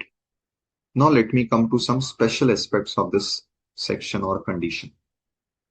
Now there is one clarification relating to RCM transactions. Now what is this transaction? Anil, beta, again I don't understand your question. Beta, I just explained the same point and now you're asking the same point as a question. I've already explained that it is only because of some error that you forgot. So why is this question again coming up? I'm so clear, I think, in my explanation that if you forget, which is by mistake, Anil beta, please be clear. First is be attentive. Second is try not to complicate things at your end. If the provision is straightforward, why you want to, I don't know why you ask, because this is happening, I think, third time today itself. that what I just explained, you are asking the same point to me again as a question. So I don't understand why it is coming to you as a question. Either you did not listen to me properly when I explained, despite of I showing it in the form of example, or maybe you are overthinking. But both things are bad as a student. Be simple, be clear.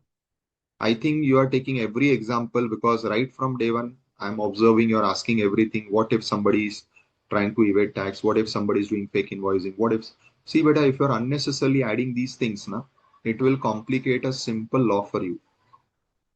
And it will be a troublesome thing for you in exams. So, students, please, it is a humble request.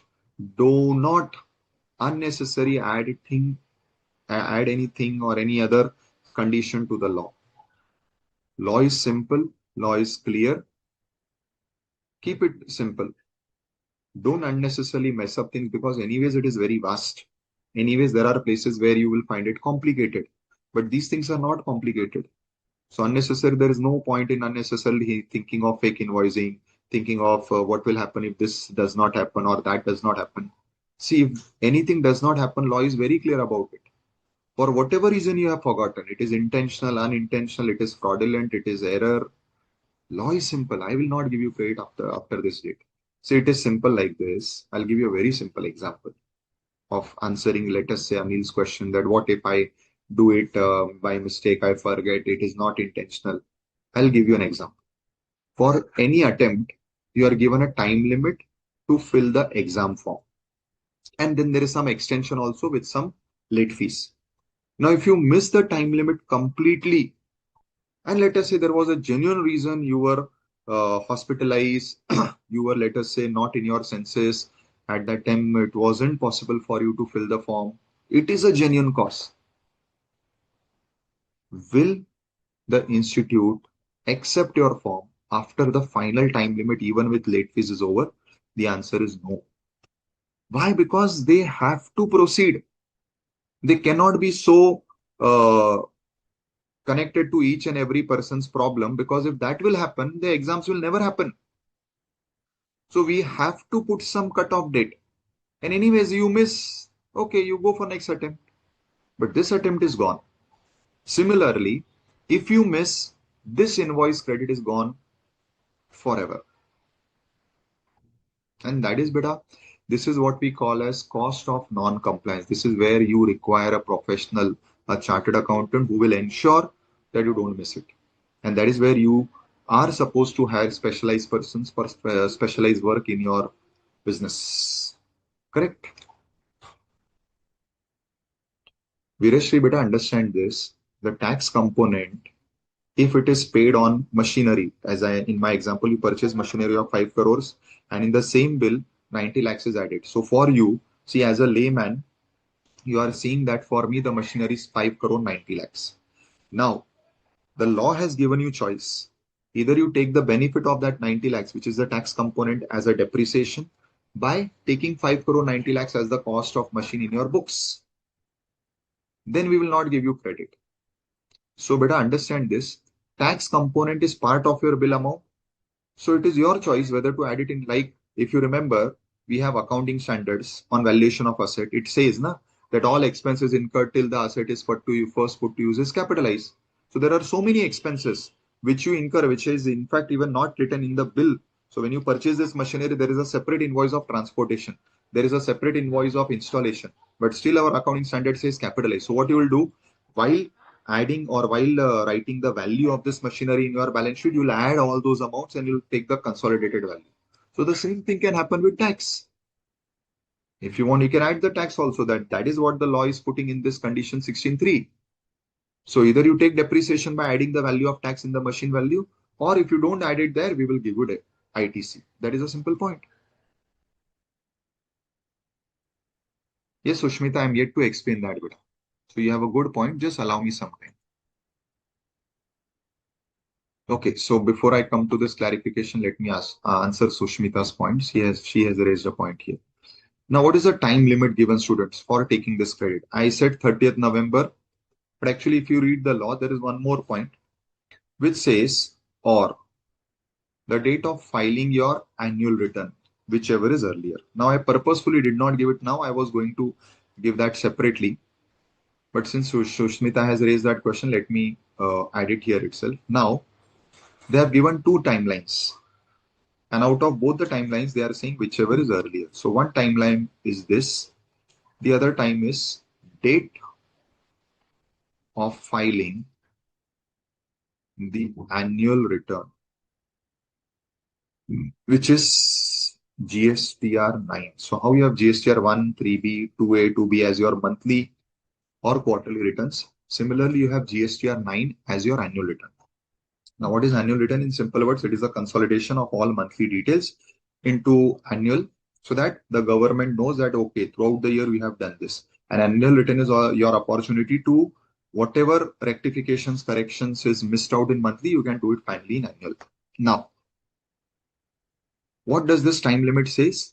The time limit says that the last date for availing the credit by you is one fixed date, which is 30th November, and one variable date, which is the date of filing annual return. And then it says out of both, whichever is earlier, that is whichever happens first. Now, Sushmita has a very valid point. Ki, sir, anyways, the date, or let me use the word, the due date for filing the annual return will come later only. Why? Because you will study in the returns chapter, that is the due date for GSTR 9 is 31st December. So in this example, it is 31st December 26. Now she is saying, sir, anyways, it will be 30th November only. So why they have given whichever is earlier? Because beta, it is not due date, it is date. So due date is that this is the last date by which you should file the returns. So you can file the return early. Now, what if you have filed your return somewhere here? So you have filed your annual return, let us say on 31st October itself. Possible. Practically nobody does. But just for an example purpose, you have filed your annual return here on 31st of October. Now, what is the last date for claiming the credit? It is now 31st October. Now, please understand the logic behind this. See, when you understand logics, understanding and remembering the provisions is many times simple. The logic is, I just explain you what is annual return. It is your last opportunity to do everything relating to that year. Any corrections, any mistakes, whatever you want to do, the last opportunity is annual return. Now, I have given you a fixed date of 30th November. But if you file your annual return here, from your side, the government knows that all your transactions for this year are now completed. Now, if you have filed your annual return, it is like closing your books. So you are closing your books in the eyes of government for this year 25-26. Now, if your books are closed, then there is no scope of taking the credit if it missed. Then anyways, this time limit is of no use because once you have filed annual return, that books are closed from your end for the government. So if the books are closed, the question of allowing any credit or anything in future goes away. So that is why beta it is whichever is earlier, because it is not due date of filing annual return, it is the date of filing annual return, which can happen before 31st December also. So if it happens before 30th of November, so that date will be taken as the last date for allowing you the missed credit. And this will be the last date after which your credit will be permanently lost. Because anyways, you will be taking all the measures before this annual return. And if you have not taken this credit before the annual return, it is gone. Okay. I was on this circular. Now pay attention. This is slightly different. So this particular case deals with RCM. Now for RCM, we have already studied above also that in case of RCM, where the tax has to be paid by the recipient. This is what is RCM. Now, if my supplier is unregistered, we studied above in our first condition itself, there is no tax invoice by the supplier because he cannot give a tax invoice because the supplier is unregistered. Now then, what does the law says? So we are talking about any RCM transaction. Let me take example, lawyer's fees.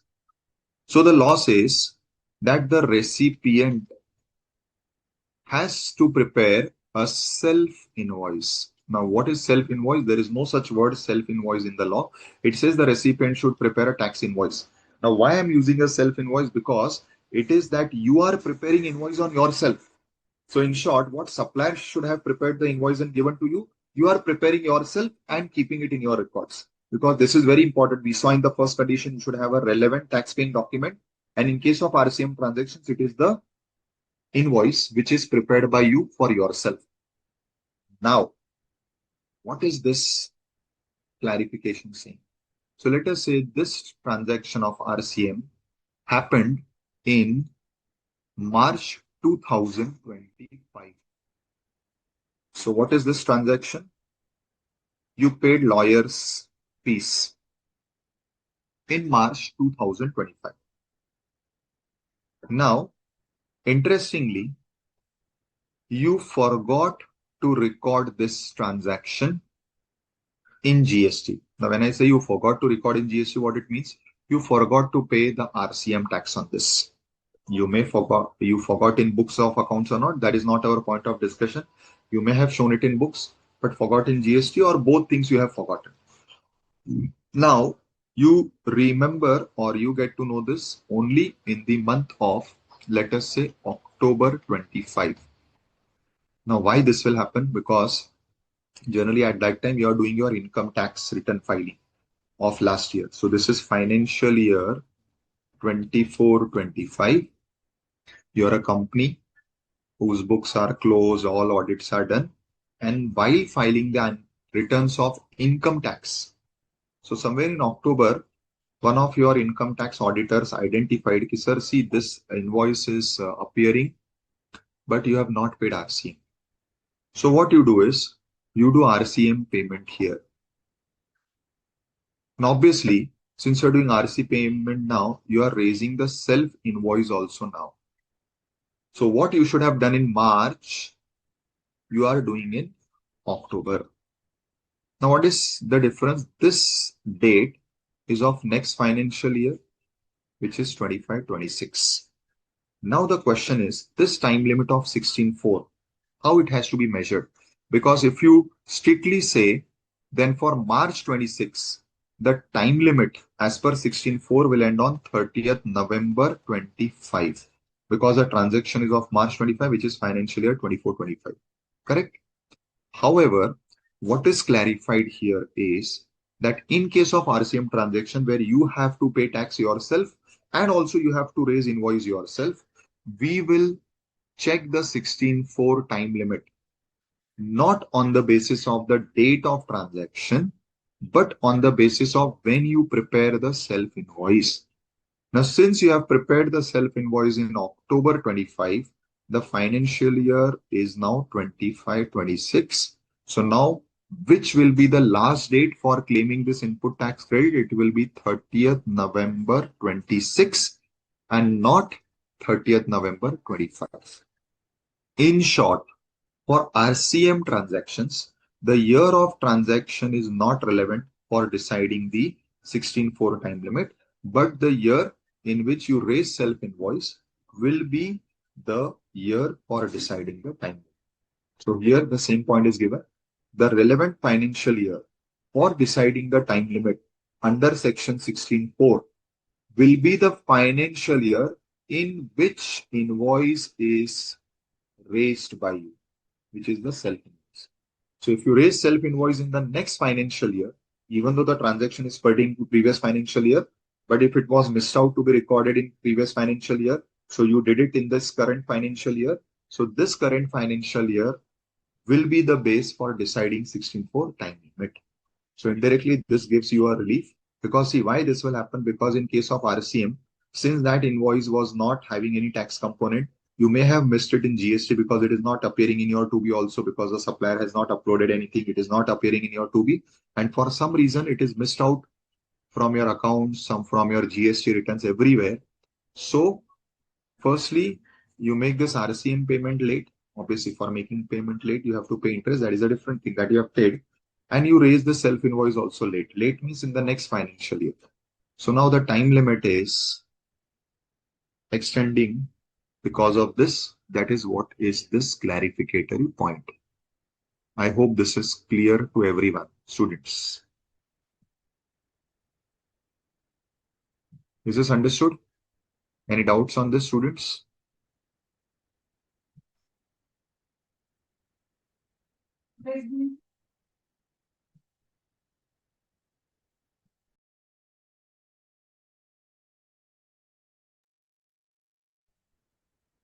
Chalo.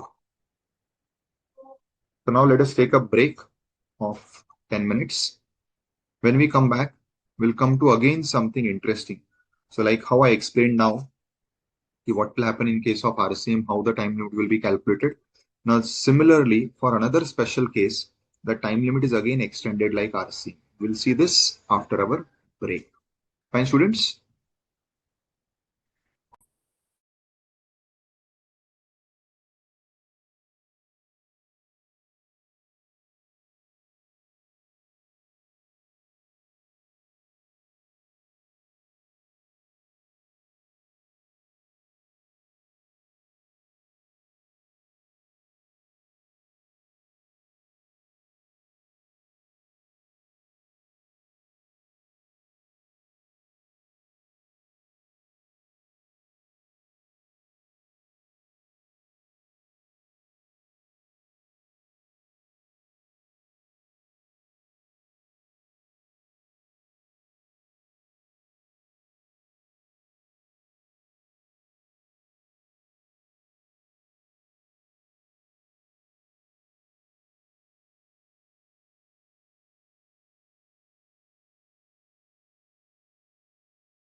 provision in 16.4, which is 16.6. Now, this section was introduced of late, recently, some time back. What is this section dealing with? See, this section is again dealing with extended time limit for availing ITC. Now, here they have extended the time limit for availing ITC for one specific case, that is for revoked registration cancellation. Now, what is this revoked registration cancellation? Let me again give you an example. So, let us say you are a dealer, a registered dealer. Now, for the reasons that you study in registration chapter, somewhere in March 25, your registration is cancelled or suspended. Now, there are varied reasons that you study in the registration chapter where the department can cancel or suspend your registration. Now, what happens? The moment your registration is cancelled, you are not able to file the returns. And the reason for which registration is cancelled, like let us say you are not filing earlier returns, or there is some doubt that you are into some fraudulent activity, or you are not actually running a business but taken a dummy registration. All these reasons are given there. Now, for whatever reason, they cancelled your registration and your portal is now blocked, because once registration is cancelled, you cannot do anything on the portal. Now you go through the entire process of revocation. So you file appeal, the appeal is against you, so you file appeal at higher forum. And let us say in February 26, your registration is restored. Restored means your cancellation is revoked. So revocation of cancellation. So what cancellation was done by, let us say, one of the officer is revoked by the higher authority in appeals. It means your registration is restored. Now, when it is restored in February 26. Now, here, what is the challenge? We are talking about financial year 25-26. Now, for this financial year, from March, your registration was blocked. So let us say you are not able to file two returns of this financial year, February and March both, because in March you are filing February returns. So if it happened in March earlier, somewhere at the start of March, so even February return was not filed, March return is not filed, and obviously all the returns of next financial year are not filed. But we are not yet concerned about the next financial year's return. I am concerned only about this financial year's return. Now, for these 2 months, that is February and March, for which you could not file returns, your original time limit given in 16.4, that is November 2026, is gone. If I apply 16.4, the credit of these 2 months, February and March, I will lose, because I should have done it maximum by this date. I should have filed the returns and claimed the credit. But the practical challenge is, because my registration got cancelled in March, let us say 2nd, 3rd March, I was not able to file these 2 returns. Now for this, section 16.6 come as a savior. What does 16.6 says? That where the recipient has not claimed the ITC in respect of this financial year. Which financial year? For which originally the registration was cancelled and later on it was revoked. But it was revoked later to this date. See, had this revocation of cancellation which happened in March happened anywhere before this, 16.4 would have been applicable, because your time limit of 16.4 was pending. But if this revocation happens after the time limit of 16.4 has lapsed, so in my example, revocation happens in February 26. Now, technically, you were not able to claim the ITC of these 2 months, February and March, because you could not file the returns because your registration was cancelled or suspended. Now, in this particular case, 16.4 is not helping you. In fact, as per 16.4, these 2 credits will be lost permanently. Rather, these 2 months entire credits will be lost. So they have come up with a relief that from the date this revocation happens, revocation of cancellation, it means the registration is restarted, we are giving you 30 days. So from this date, let us say this happens on 5th of Feb, up to 30 days. So let us say 30 days will come somewhere on You should file the February and March returns. If you file the February and March returns within 30 days, I will allow you ITC. See, obviously, all the further returns, April onwards, all are pending. You have to file all the returns, but for them, the time limit of 16.4 is still available because it will be November 2027. But for these 2 months, the time limit was November 26, which is already gone. Your revocation happened in February 26 on 5th of February. So from that date, 30 days, let us say it comes on 7th of March.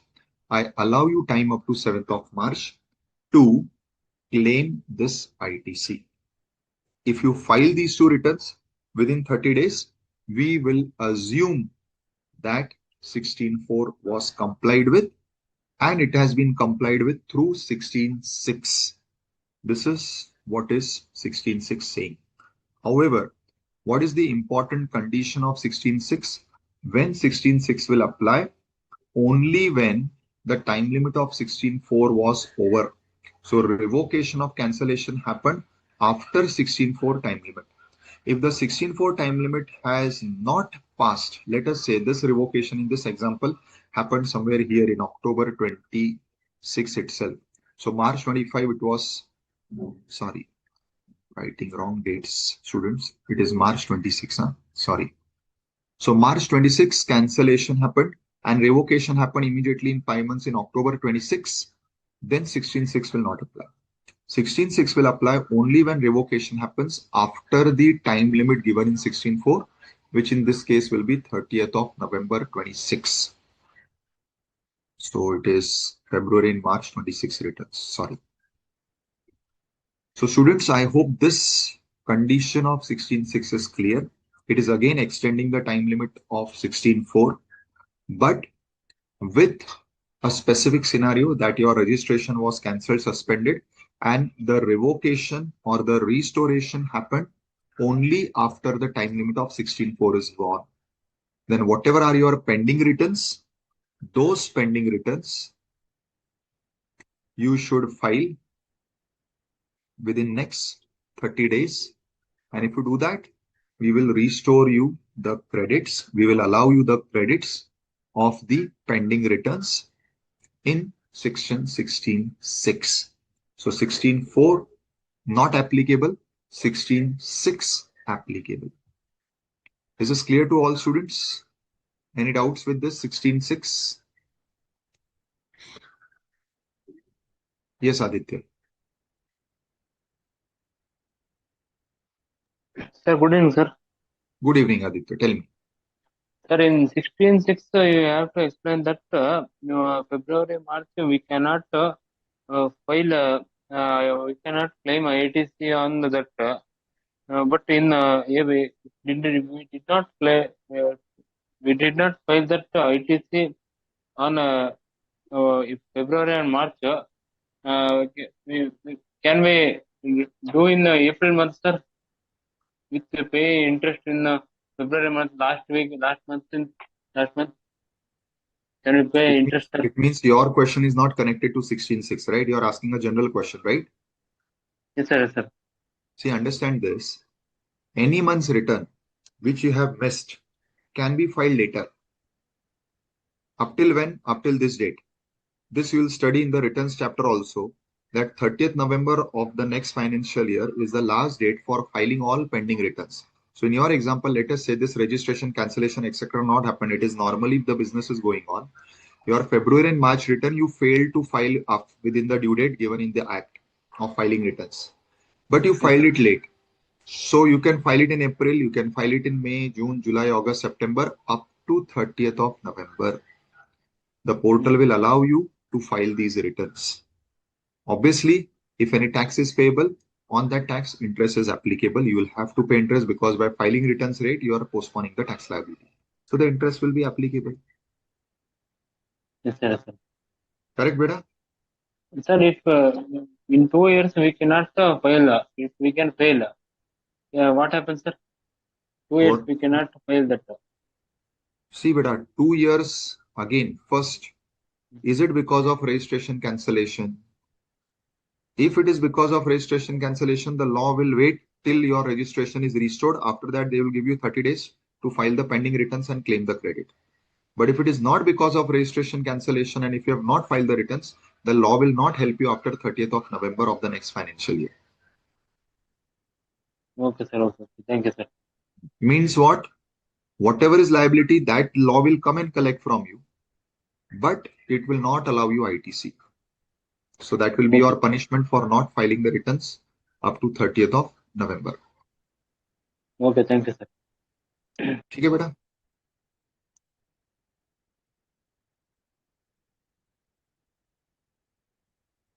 And then the other conditions are your ITC should not be restricted or blocked in section 17, which is our next point. So these are the various conditions given for claiming ITC. Now from here we go to section 17. So 16 is over. 16 has put different conditions, some restrictions that you have to comply with.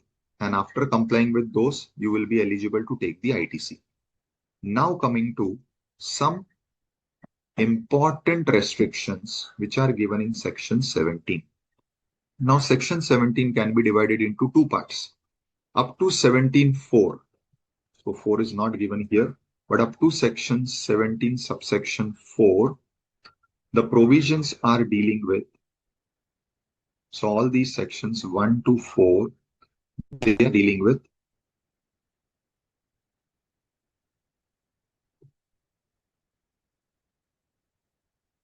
proportionate credit. Means the entire credit will not be blocked or disallowed, only part of the credit will disallow. But here,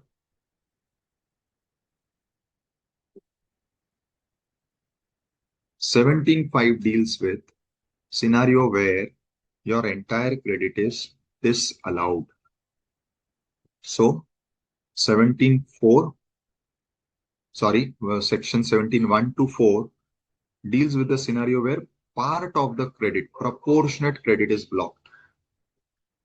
17.5 deals with scenario where entire credit is blocked. Now for this, we have to read certain rules also. So let us start one by one. Now we first start with those scenarios where part of the credit, proportionate ITC, is blocked or restricted. Now you'll ask, sir, why my proportionate ITC is being restricted? The answer is simple. There are two scenarios given in the law. First scenario is section 17.1. Second scenario is section 17.2. Now what is 17.1 and 17.2 dealing with? 17.1 says where your outward supply is.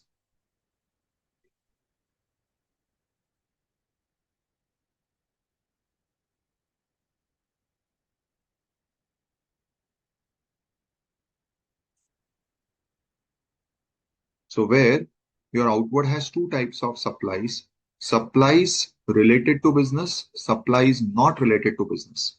Now, whatever are supplied related to business, you can claim the ITC proportionate to this supply, that is eligible. And whatever are the ITC related to supplies which are not part of business. Now you'll say, sir, what can be supplies not related to business? So let us say you are privately, personally taking the goods or services from your business. So you are consuming the goods and the goods are being consumed or supplied at personal level. So like how we have drawings by partners in accounts, you come across this concept, drawings by partners. So whenever partners are drawing goods from the business or they are taking the services of the business at personal level, that is where the supply is not related to business. So whatever is the ITC, proportionate ITC attributable to these supplies, that will be not allowed. So if you have taken the full ITC at the start, so here you have to reverse the proportionate ITC, and only the proportionate ITC which is relating to your supply, which is related to business, only that ITC is allowed. This is what 17.1 says. Now what does 17.2 says? Now in 17.2, your supplies are business supplies only, but the supplies that you are making maybe taxable supply or maybe exempt supply.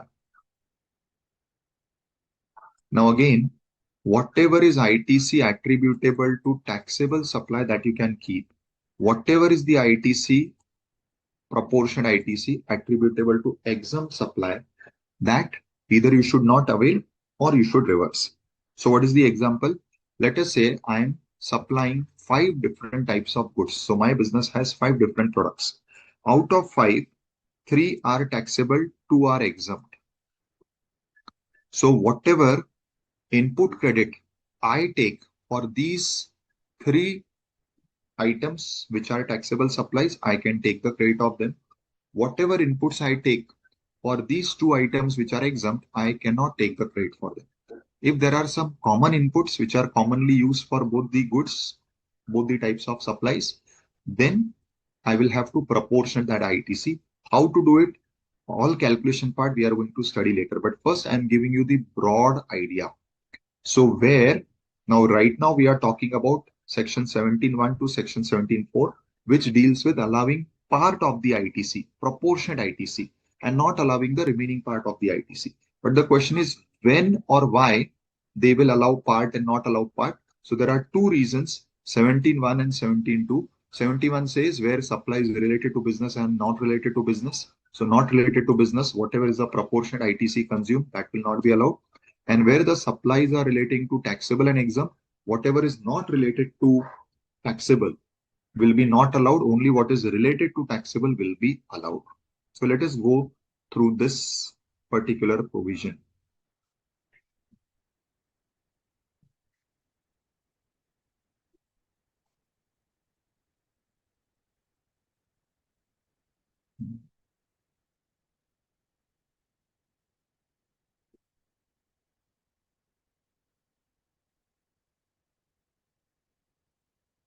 Okay. So see here at your inter level, only a common explanation for 17.1 and 2 is given. So what it says, or wait, I'll do one thing. I'll read from this section itself so that you'll understand what these 2 sections are saying. So what is 17.1 saying? Where goods or services or both are used by the registered person partly for the purpose of business and partly for other than business purposes. So as I said, maybe private purposes. Then your credit will be restricted only to that proportion of ITC which is attributable to business. So whatever is attributable to personal use of the goods and services will not be available.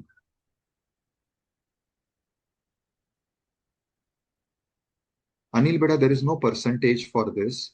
So what they will do, they will try to find out the proportion using the turnover ratios.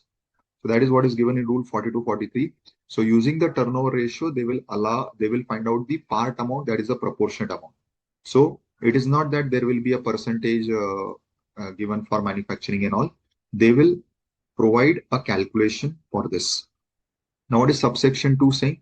Subsection 2 says that again, where your goods or services are used by you, now here it is used for business only, but your business is having some taxable supplies and your business is also having some exempt supplies.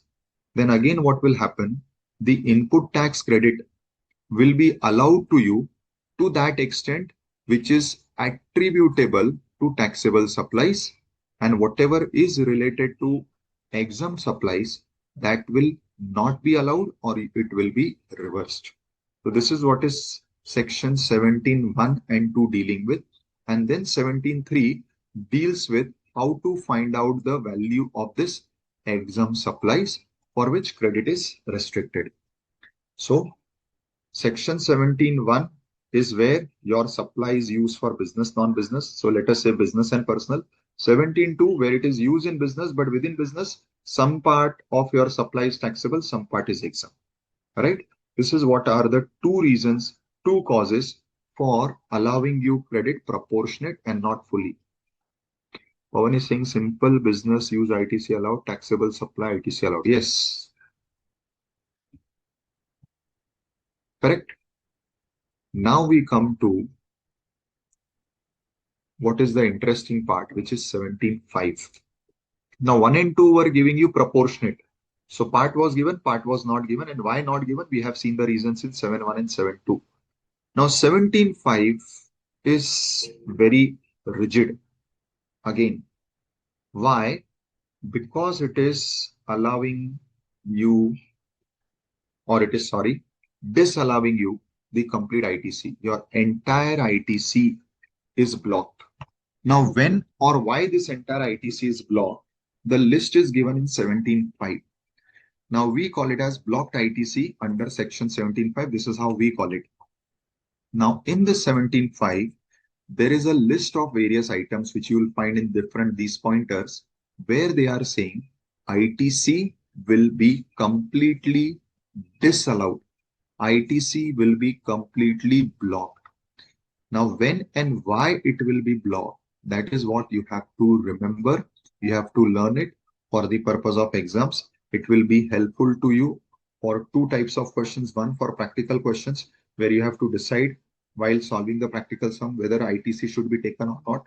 You should know this blocked list. Two, wherever you are having a case study type of question, in that case study type of question, again, question will be linked or based on one of these items of blocked ITC. So again, you should know when and why these ITCs are blocked. Now, starting with the list of this blocked ITC. Now, the first item for which ITC is blocked is motor vehicles. Now, there is a definition of motor vehicle. Motor vehicle is defined to exclude. So means these are not treated as motor vehicles. First is vehicles which are running upon fixed rails. So railways are excluded from motor vehicle, and special purpose vehicles which are used within the factory for some specific purpose. Like if you have seen in factories, there are small trolley type of vehicles used for lifting and shifting the goods from one place to another. And then those vehicles which are so small that their engine capacity is not exceeding 25 cc. Now, let me tell you, students, presently, I have not seen a single vehicle whose engine cc is less than 25 cc. But if let us say there is any vehicle whose engine capacity, which is measured in cc, is less than 25, that is also not covered in motor vehicles. So practically all your two-wheeler, three-wheeler, four-wheelers, they all are exceeding 25 cc. Correct? Is this fine? Now we come to the point. Aditya is asking, say case study questions are direct for examination. Means what? Direct for examination? I did not get the meaning of your question, Beta. What do you mean by direct for examination?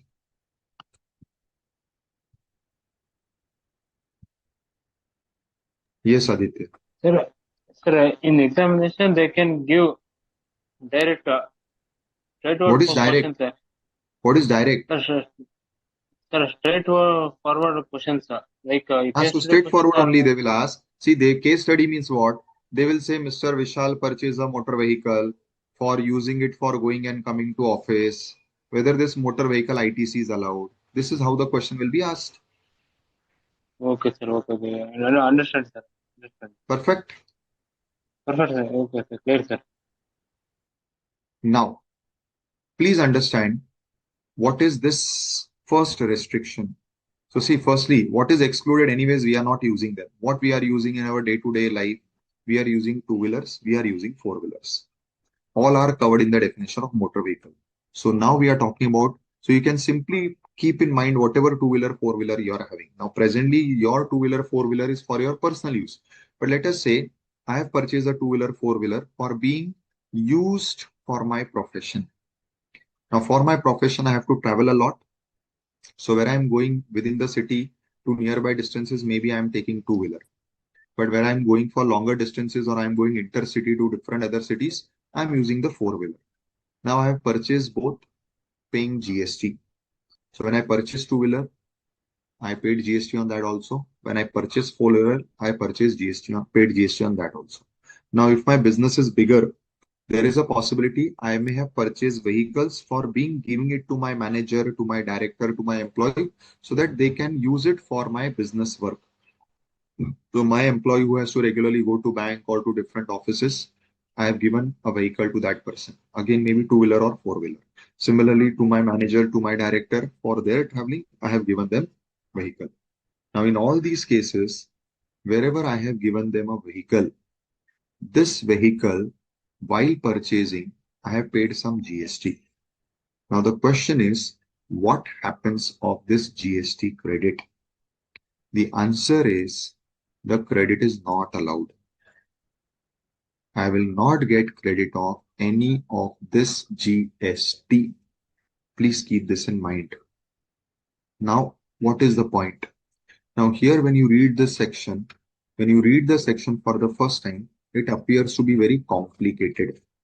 But I will try to simplify the section by putting it like this. Motor vehicle. So we are talking about motor vehicle in simple words, two-wheelers, three-wheelers, and four-wheelers. Right? Three-wheelers practically we are not using, but the law is covering two, three, four-wheelers all. Now, all these motor vehicles, when ITC is allowed. Now, see, I first said ITC is not allowed, but within the section, there are exceptions also. So, when ITC is allowed, they have given. When ITC is not allowed, that is the remaining cases. So, I'm first telling you what are the exceptions given in the section, that is where ITC is allowed, because this section 17.5 is for blocking the ITC.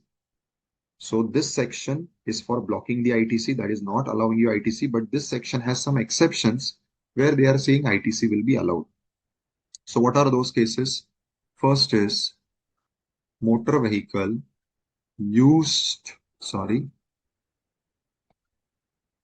motor vehicle which is stock in trade of business. It means you are a dealer in motor vehicle. Your business is to sell motor vehicle. So where you have purchased motor vehicle for selling it, it is part of your business. It is the stock in trade of your business. Credit is allowed. Second, motor vehicle used in transport business. Transport, traveling, tourism business. So what is your business? Your business is you are running cabs on hire.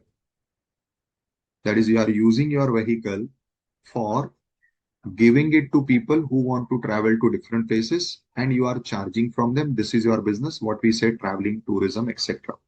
So when motor vehicle is used in the business of traveling, tourism, transport, credit is allowed. Now just remember, I started with the point saying that I purchase vehicle for my profession where I have to travel to different client places or to departments for various work. Over there, I said my ITC is not allowed. Now, when you read this list, when ITC is allowed, try to find whether I am covered in the list. If I am covered in the list, ITC will be allowed to me. But I already gave you the answer. For me, ITC is blocked under 17.5 because I am not fitting in this list. Actually, this list which I am showing you is given in the law as an exception. But many times when you read the law negatively or as exception, it is complicated. So I'm putting it in simple words. When ITC is allowed. So you will find that my case is not fitting over here. Since my case is not fitting over here, that is why I gave you the answer that for me ITC is not allowed. But you will come to know when you read this list wherever ITC is allowed. So first, who will get ITC for purchase of motor vehicle? The people who are in the business of purchase and sale of motor vehicle, that is motor vehicle is their stock in trade. Have I purchased motor vehicle for that purpose? Answer is no. So I'm not fitting in the first point. Second, who will get ITC? Who have purchased motor vehicle. Why? Because their business is transporting, traveling, tourism. So they are using their motor vehicle purchase for running their business of transport, tourism. Have I done for that? Is my business transport, tourism? Answer is no. Third is motor vehicle used for providing motor driving training. Now, definitely you would have found you would see on the roads in your city, wherever you belong to, that people learn driving by joining some driving school. Now, when people learn driving by joining some driving school, in such cases, pay attention, in such cases where they have joined a motor driving school. So the person who is running this motor driving school, that person will get the ITC. Why? Because he has purchased the motor vehicle for using it to give the driving training. So his motor vehicle is used for using it in his motor driving school for giving people the training of driving the motor vehicle. So he is also eligible for ITC. Next, where motor vehicle is of capacity of 13 plus passengers. Now, firstly, take my example. I'm a chartered accountant. I'm a tax consultant. I have purchased motor vehicle, two-wheeler, four-wheeler, and I gave you example. Either I'm using it or I purchase it for my employees, my manager, my director. Is it my stock in trade of business? No. Am I in the business of traveling tourism and using it for that? No. Am I in the business of using it for giving motor driving training? No. So I'm not fitting in the first three. Now I could fit in the first four because fourth one has not given the purpose. Now fourth one is all purpose motor vehicle used for any purpose. But the condition is that the capacity of the motor vehicle should be of 13 plus passengers. Now this will obviously include only minibus, tempo travelers or regular buses. But it will not include two-wheeler, three-wheeler, four-wheeler because no four-wheeler has the capacity of 13 plus passengers. So if the capacity of my motor vehicle is below 13 passengers, even though I'm using it in my business, credit is not allowed. So fourth case where the credit is allowed is now not related to the use of motor vehicle, but it is related to the type of motor vehicle.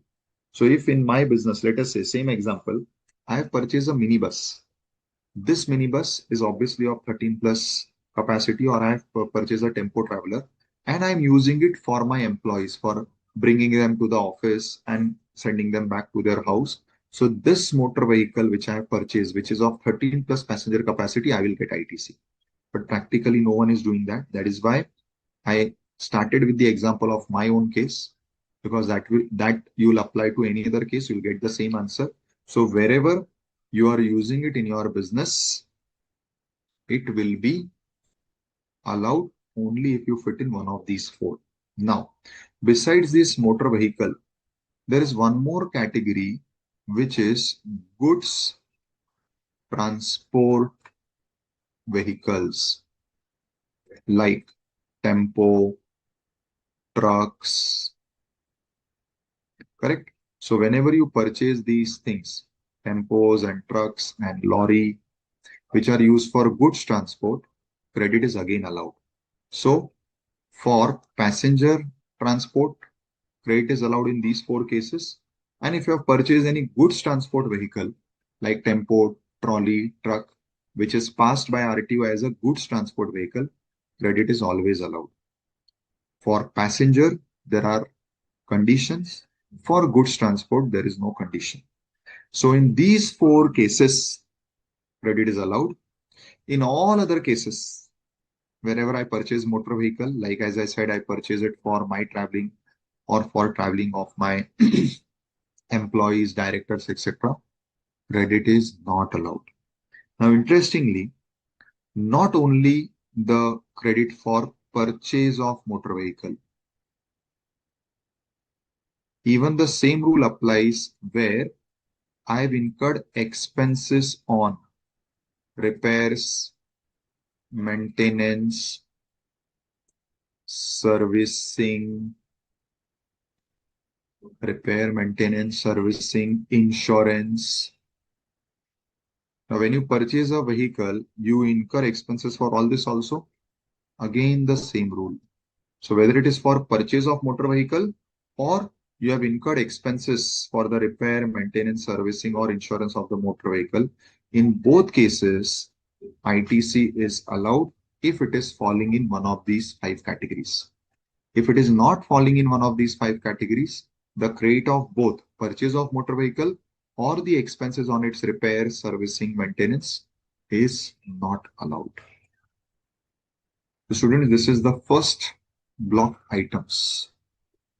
Let me take your question, sir. Could you please clarify me? Supplier can charge GST. There is no restriction for that, but ITC is not allowed to the recipient. Again, Anil, I did not get your question. You are saying supplier can charge GST. There is no restriction. See, supplier can charge GST, beta, but the restriction is it should be as per law. Like if what you are doing is not a supply, or if what you are doing is an exempt supply, you are also not allowed to charge GST. So first step is supplier should charge GST. Second step is after the supplier has charged GST, you should check whether all the conditions which we are discussing in 16 we have discussed and 17 blocking which we are checking, whether you satisfy them, you as a recipient get the ITC. But when you are saying supplier has no restriction, technically it is not fully correct. Next, you said motor vehicle used for transportation. I've already answered. Then somebody asked me is electric vehicles, but here there is no distinction made. So whether it is electric vehicle, whether it is petrol vehicle, diesel vehicle, the conditions remain same for allowability and non-allowability. Next, Anil, beta, please make your question complete. I am not understanding if you are putting some part there and some part here. You write the full question correctly or you unmute yourself. For school buses, ITC is allowed or not? See, beta, firstly, please read the list. I have given you the list. Now, please try to apply your mind to that to check what you're asking, whether it is covered or not covered, beta. I think, Aditya, you will get the answer now. Why you have to ask me? Now you are asking me whether for school buses it is allowed or not. Check the list. You will get the answer. It is so simple and straightforward.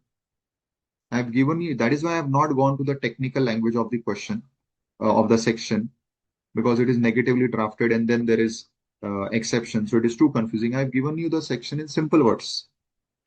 You apply it to your question, you will get the answer. Avijit is asking, sir, if ABC Limited purchase an ambulance for business purpose, then ITC is allowed or not? Very good question, beta. See, ambulance is a very specific scenario. Now, whether it fits in 17.5 or not, that will come later. The first problem is 17.2. Because in 17.2 we studied that where you are providing any exempt supply, the ITC is not allowed. Now, ambulance will be out of ITC because of 17.2 only, so will not even come to 17.5, because whenever you are supplying ambulance, which is either for taking patients or after the death, the bodies of the patient, that is specifically exempted, Avijit. Fine. Sridhar, when purchase trucks through the registration of business, but it is used in personal. See, then you will fall in 17.1, Sridhar. So firstly, for purchasing trucks, 17.5 is not blocking you because 17.5 allows purchase of trucks. But if you are saying, if you are using it for personal, you will get proportionate reversal under 17.1. Anil beta, see, please don't mix things. Supplier has to charge GST on all supplies, whichever the supplier is making, which are taxable. Whether that ITC is allowed to you or not, that is a different question. Why will supplier be bothered?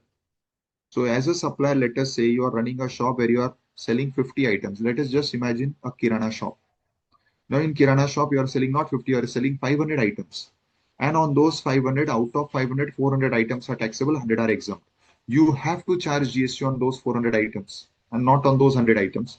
Now while charging this, you will not think about every customer, whether the customer will get ITC or not. Because how do you know the customer is satisfying the conditions? Whether the customer is registered, whether the customer is using it for personal use, whether the customer is going to use it for exempt supply. How will you know, Anil? So as a supplier, the moment you make a taxable outward supply, you have to charge GST. You don't have to think whether it will be allowed to the customer or not, whether the ITC will be blocked or not. That is the headache of customer when the customer has to take ITC. If you are not charging GST thinking of customer, then entire GST is gone. Then this blocked ITC will not be required. Then it will not put then it should not have been put here. It should have been put in the chapter of supply. They are putting it in the chapter of ITC. It means at supplier end, supply happened, supplier charge GST. Now the question over here in the hands of recipient, whether ITC will be allowed or not. Correct? Yes, students, I hope everything up to this point, whatever we have studied, is clear to all.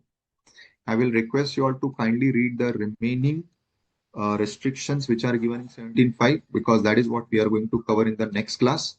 It is going to be very interesting to read and understand them. But if you come read, it will be more helpful to you, as you will be able to understand it more clearly. Is this understood, students? Hello, sir. I have noted out, but I want to add one point. Key, you given as a example as a school bus, which are ITC allowed on that or not. So, as per my is a exemption list, it is exempted, sir. Therefore, we not taken as ITC allowed list, right, sir? Correct, beta. But if school bus is used only for school students, then only it is exempted, right? But if it is within school also, if you remember, there were different up to 12 standard for graduation, post-graduation, for vocational. It is not exempted everywhere, na? It Correct, means na? in prescribed in manner of law of GST. There it will be exempted only. Only. So where it is exempted, anyways, 17.2 will block it. Correct? Okay, sir. Yes, sir. Yes. Clear. Thank you, sir. Perfect. Maithir is asking, sir, I have doubt in 16.2 with rule 37 only. When the amount is paid, then only ITC is available. So if the amount not paid within 180 days, then how they claim ITC? Maithili beta, I gave you example. Your bill is of August. You take ITC in August because 180 days will come later. Now, whenever that 180 days come, if by that time you have not paid the bill, you reverse the ITC. So it is like passing debit entry for taking ITC. So pass credit entry. So ITC balance will reduce. This is what is reversing ITC. So once that 180 days ends and you have not paid the bill of the supplier is still your creditor, it is outstanding in your books, you reverse the ITC. That is, you reduce the balance from your ITC ledger. Then in future, whenever you pay to the supplier, you take the ITC, which is reclaim. Correct?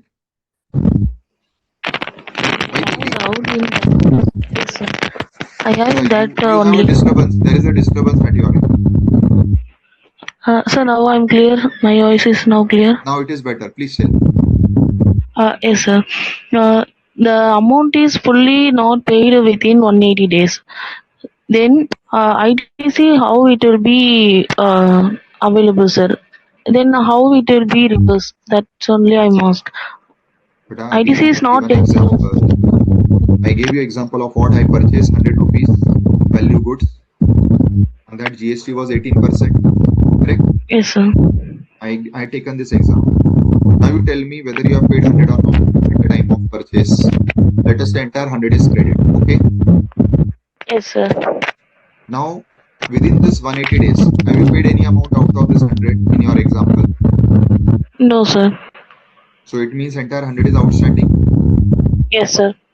On this 100, originally the GST charge was 18, which were taken as credit in the same month when the purchases were made, because that was allowed in that month. That is my doubt. Why amount is not paid? Then how the ITC will be available, sir? Beta, please understand the condition. The condition is of 180 days. It means what? 6 months. Means up to 6 months. Yes. There is no problem of purchasing goods on credit. Okay. Means what? The problem of payment will come or will be checked only after 6 months. Okay, sir. Please understand, beta. Today, when you have purchased the goods, we read the entire 16 conditions. If this 180 days condition is paid, in any of the section 16 conditions, was there a condition that the payment should be made to get the ITC? Sorry, sir. Can you repeat? I ask my question again. There were multiple conditions in section 16. Yes, sir. Keep this last condition of 180 days outside for the time being. Ignoring that, any other condition, whatever we studied, What was the Yes. condition? Whether any of the conditions said that you have to pay the amount in the same month to get the ITC? Yes, sir. What? Yes. There is no condition but asking you to make payment. No, something. Your question is not understand for me. Beta, okay, I'll put it differently. You have purchased some goods or service. Okay. You have purchased some goods or service on credit. You understand what is on credit? Yes, sir. Means you have not made payment immediately. You have studied this in accounts as standard 11 that you can purchase it for cash or you can purchase it for credit. So you have purchased on credit, right? Yes, sir. Now my first question is, if in this month of March, let us take current example, you have purchased some goods or service where the payment is not yet made because the supplier has given you credit of some time. So you have not made the payment to the supplier. Yes, sir. Now my simple question is, will you be allowed the ITC of this in this month or not? This is my question to you. No, sir. Why it will not be allowed, beta? Because 180 days is allowable to pay the amount. Within 180 days, you can pay. So beta, when the law allows me 180 days to pay, what it means that today I take the credit and Okay. within 180 days I should make the payment. I need not wait for Okay. 180 days. Okay, sir. Yes, sir. I will take the credit in this month and then the Yes, law sir. says, okay, you take 180 days for making the payment. Yes, sir. The Now, credit if in is this taken 180 days you don't make the during. payment, then credit was taken, you reverse it. Yes, sir. Understood. Correct? Now I'm understood. Yes, sir. Clear. Perfect. Thank you, sir. Yes, correct, Avijit. So ITC is allowed immediately, but if payment is not made within 180 days, then you have to reverse the ITC. This is what is the condition. Correct.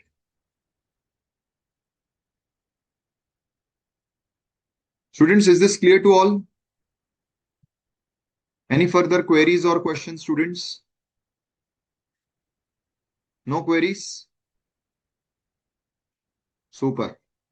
Super. So let us conclude here. Kindly study the remaining provisions of 17.5 so that in the next class, when we rejoin, you are ready with your understandings, misunderstanding queries, and I'll be happy to solve them. Fine.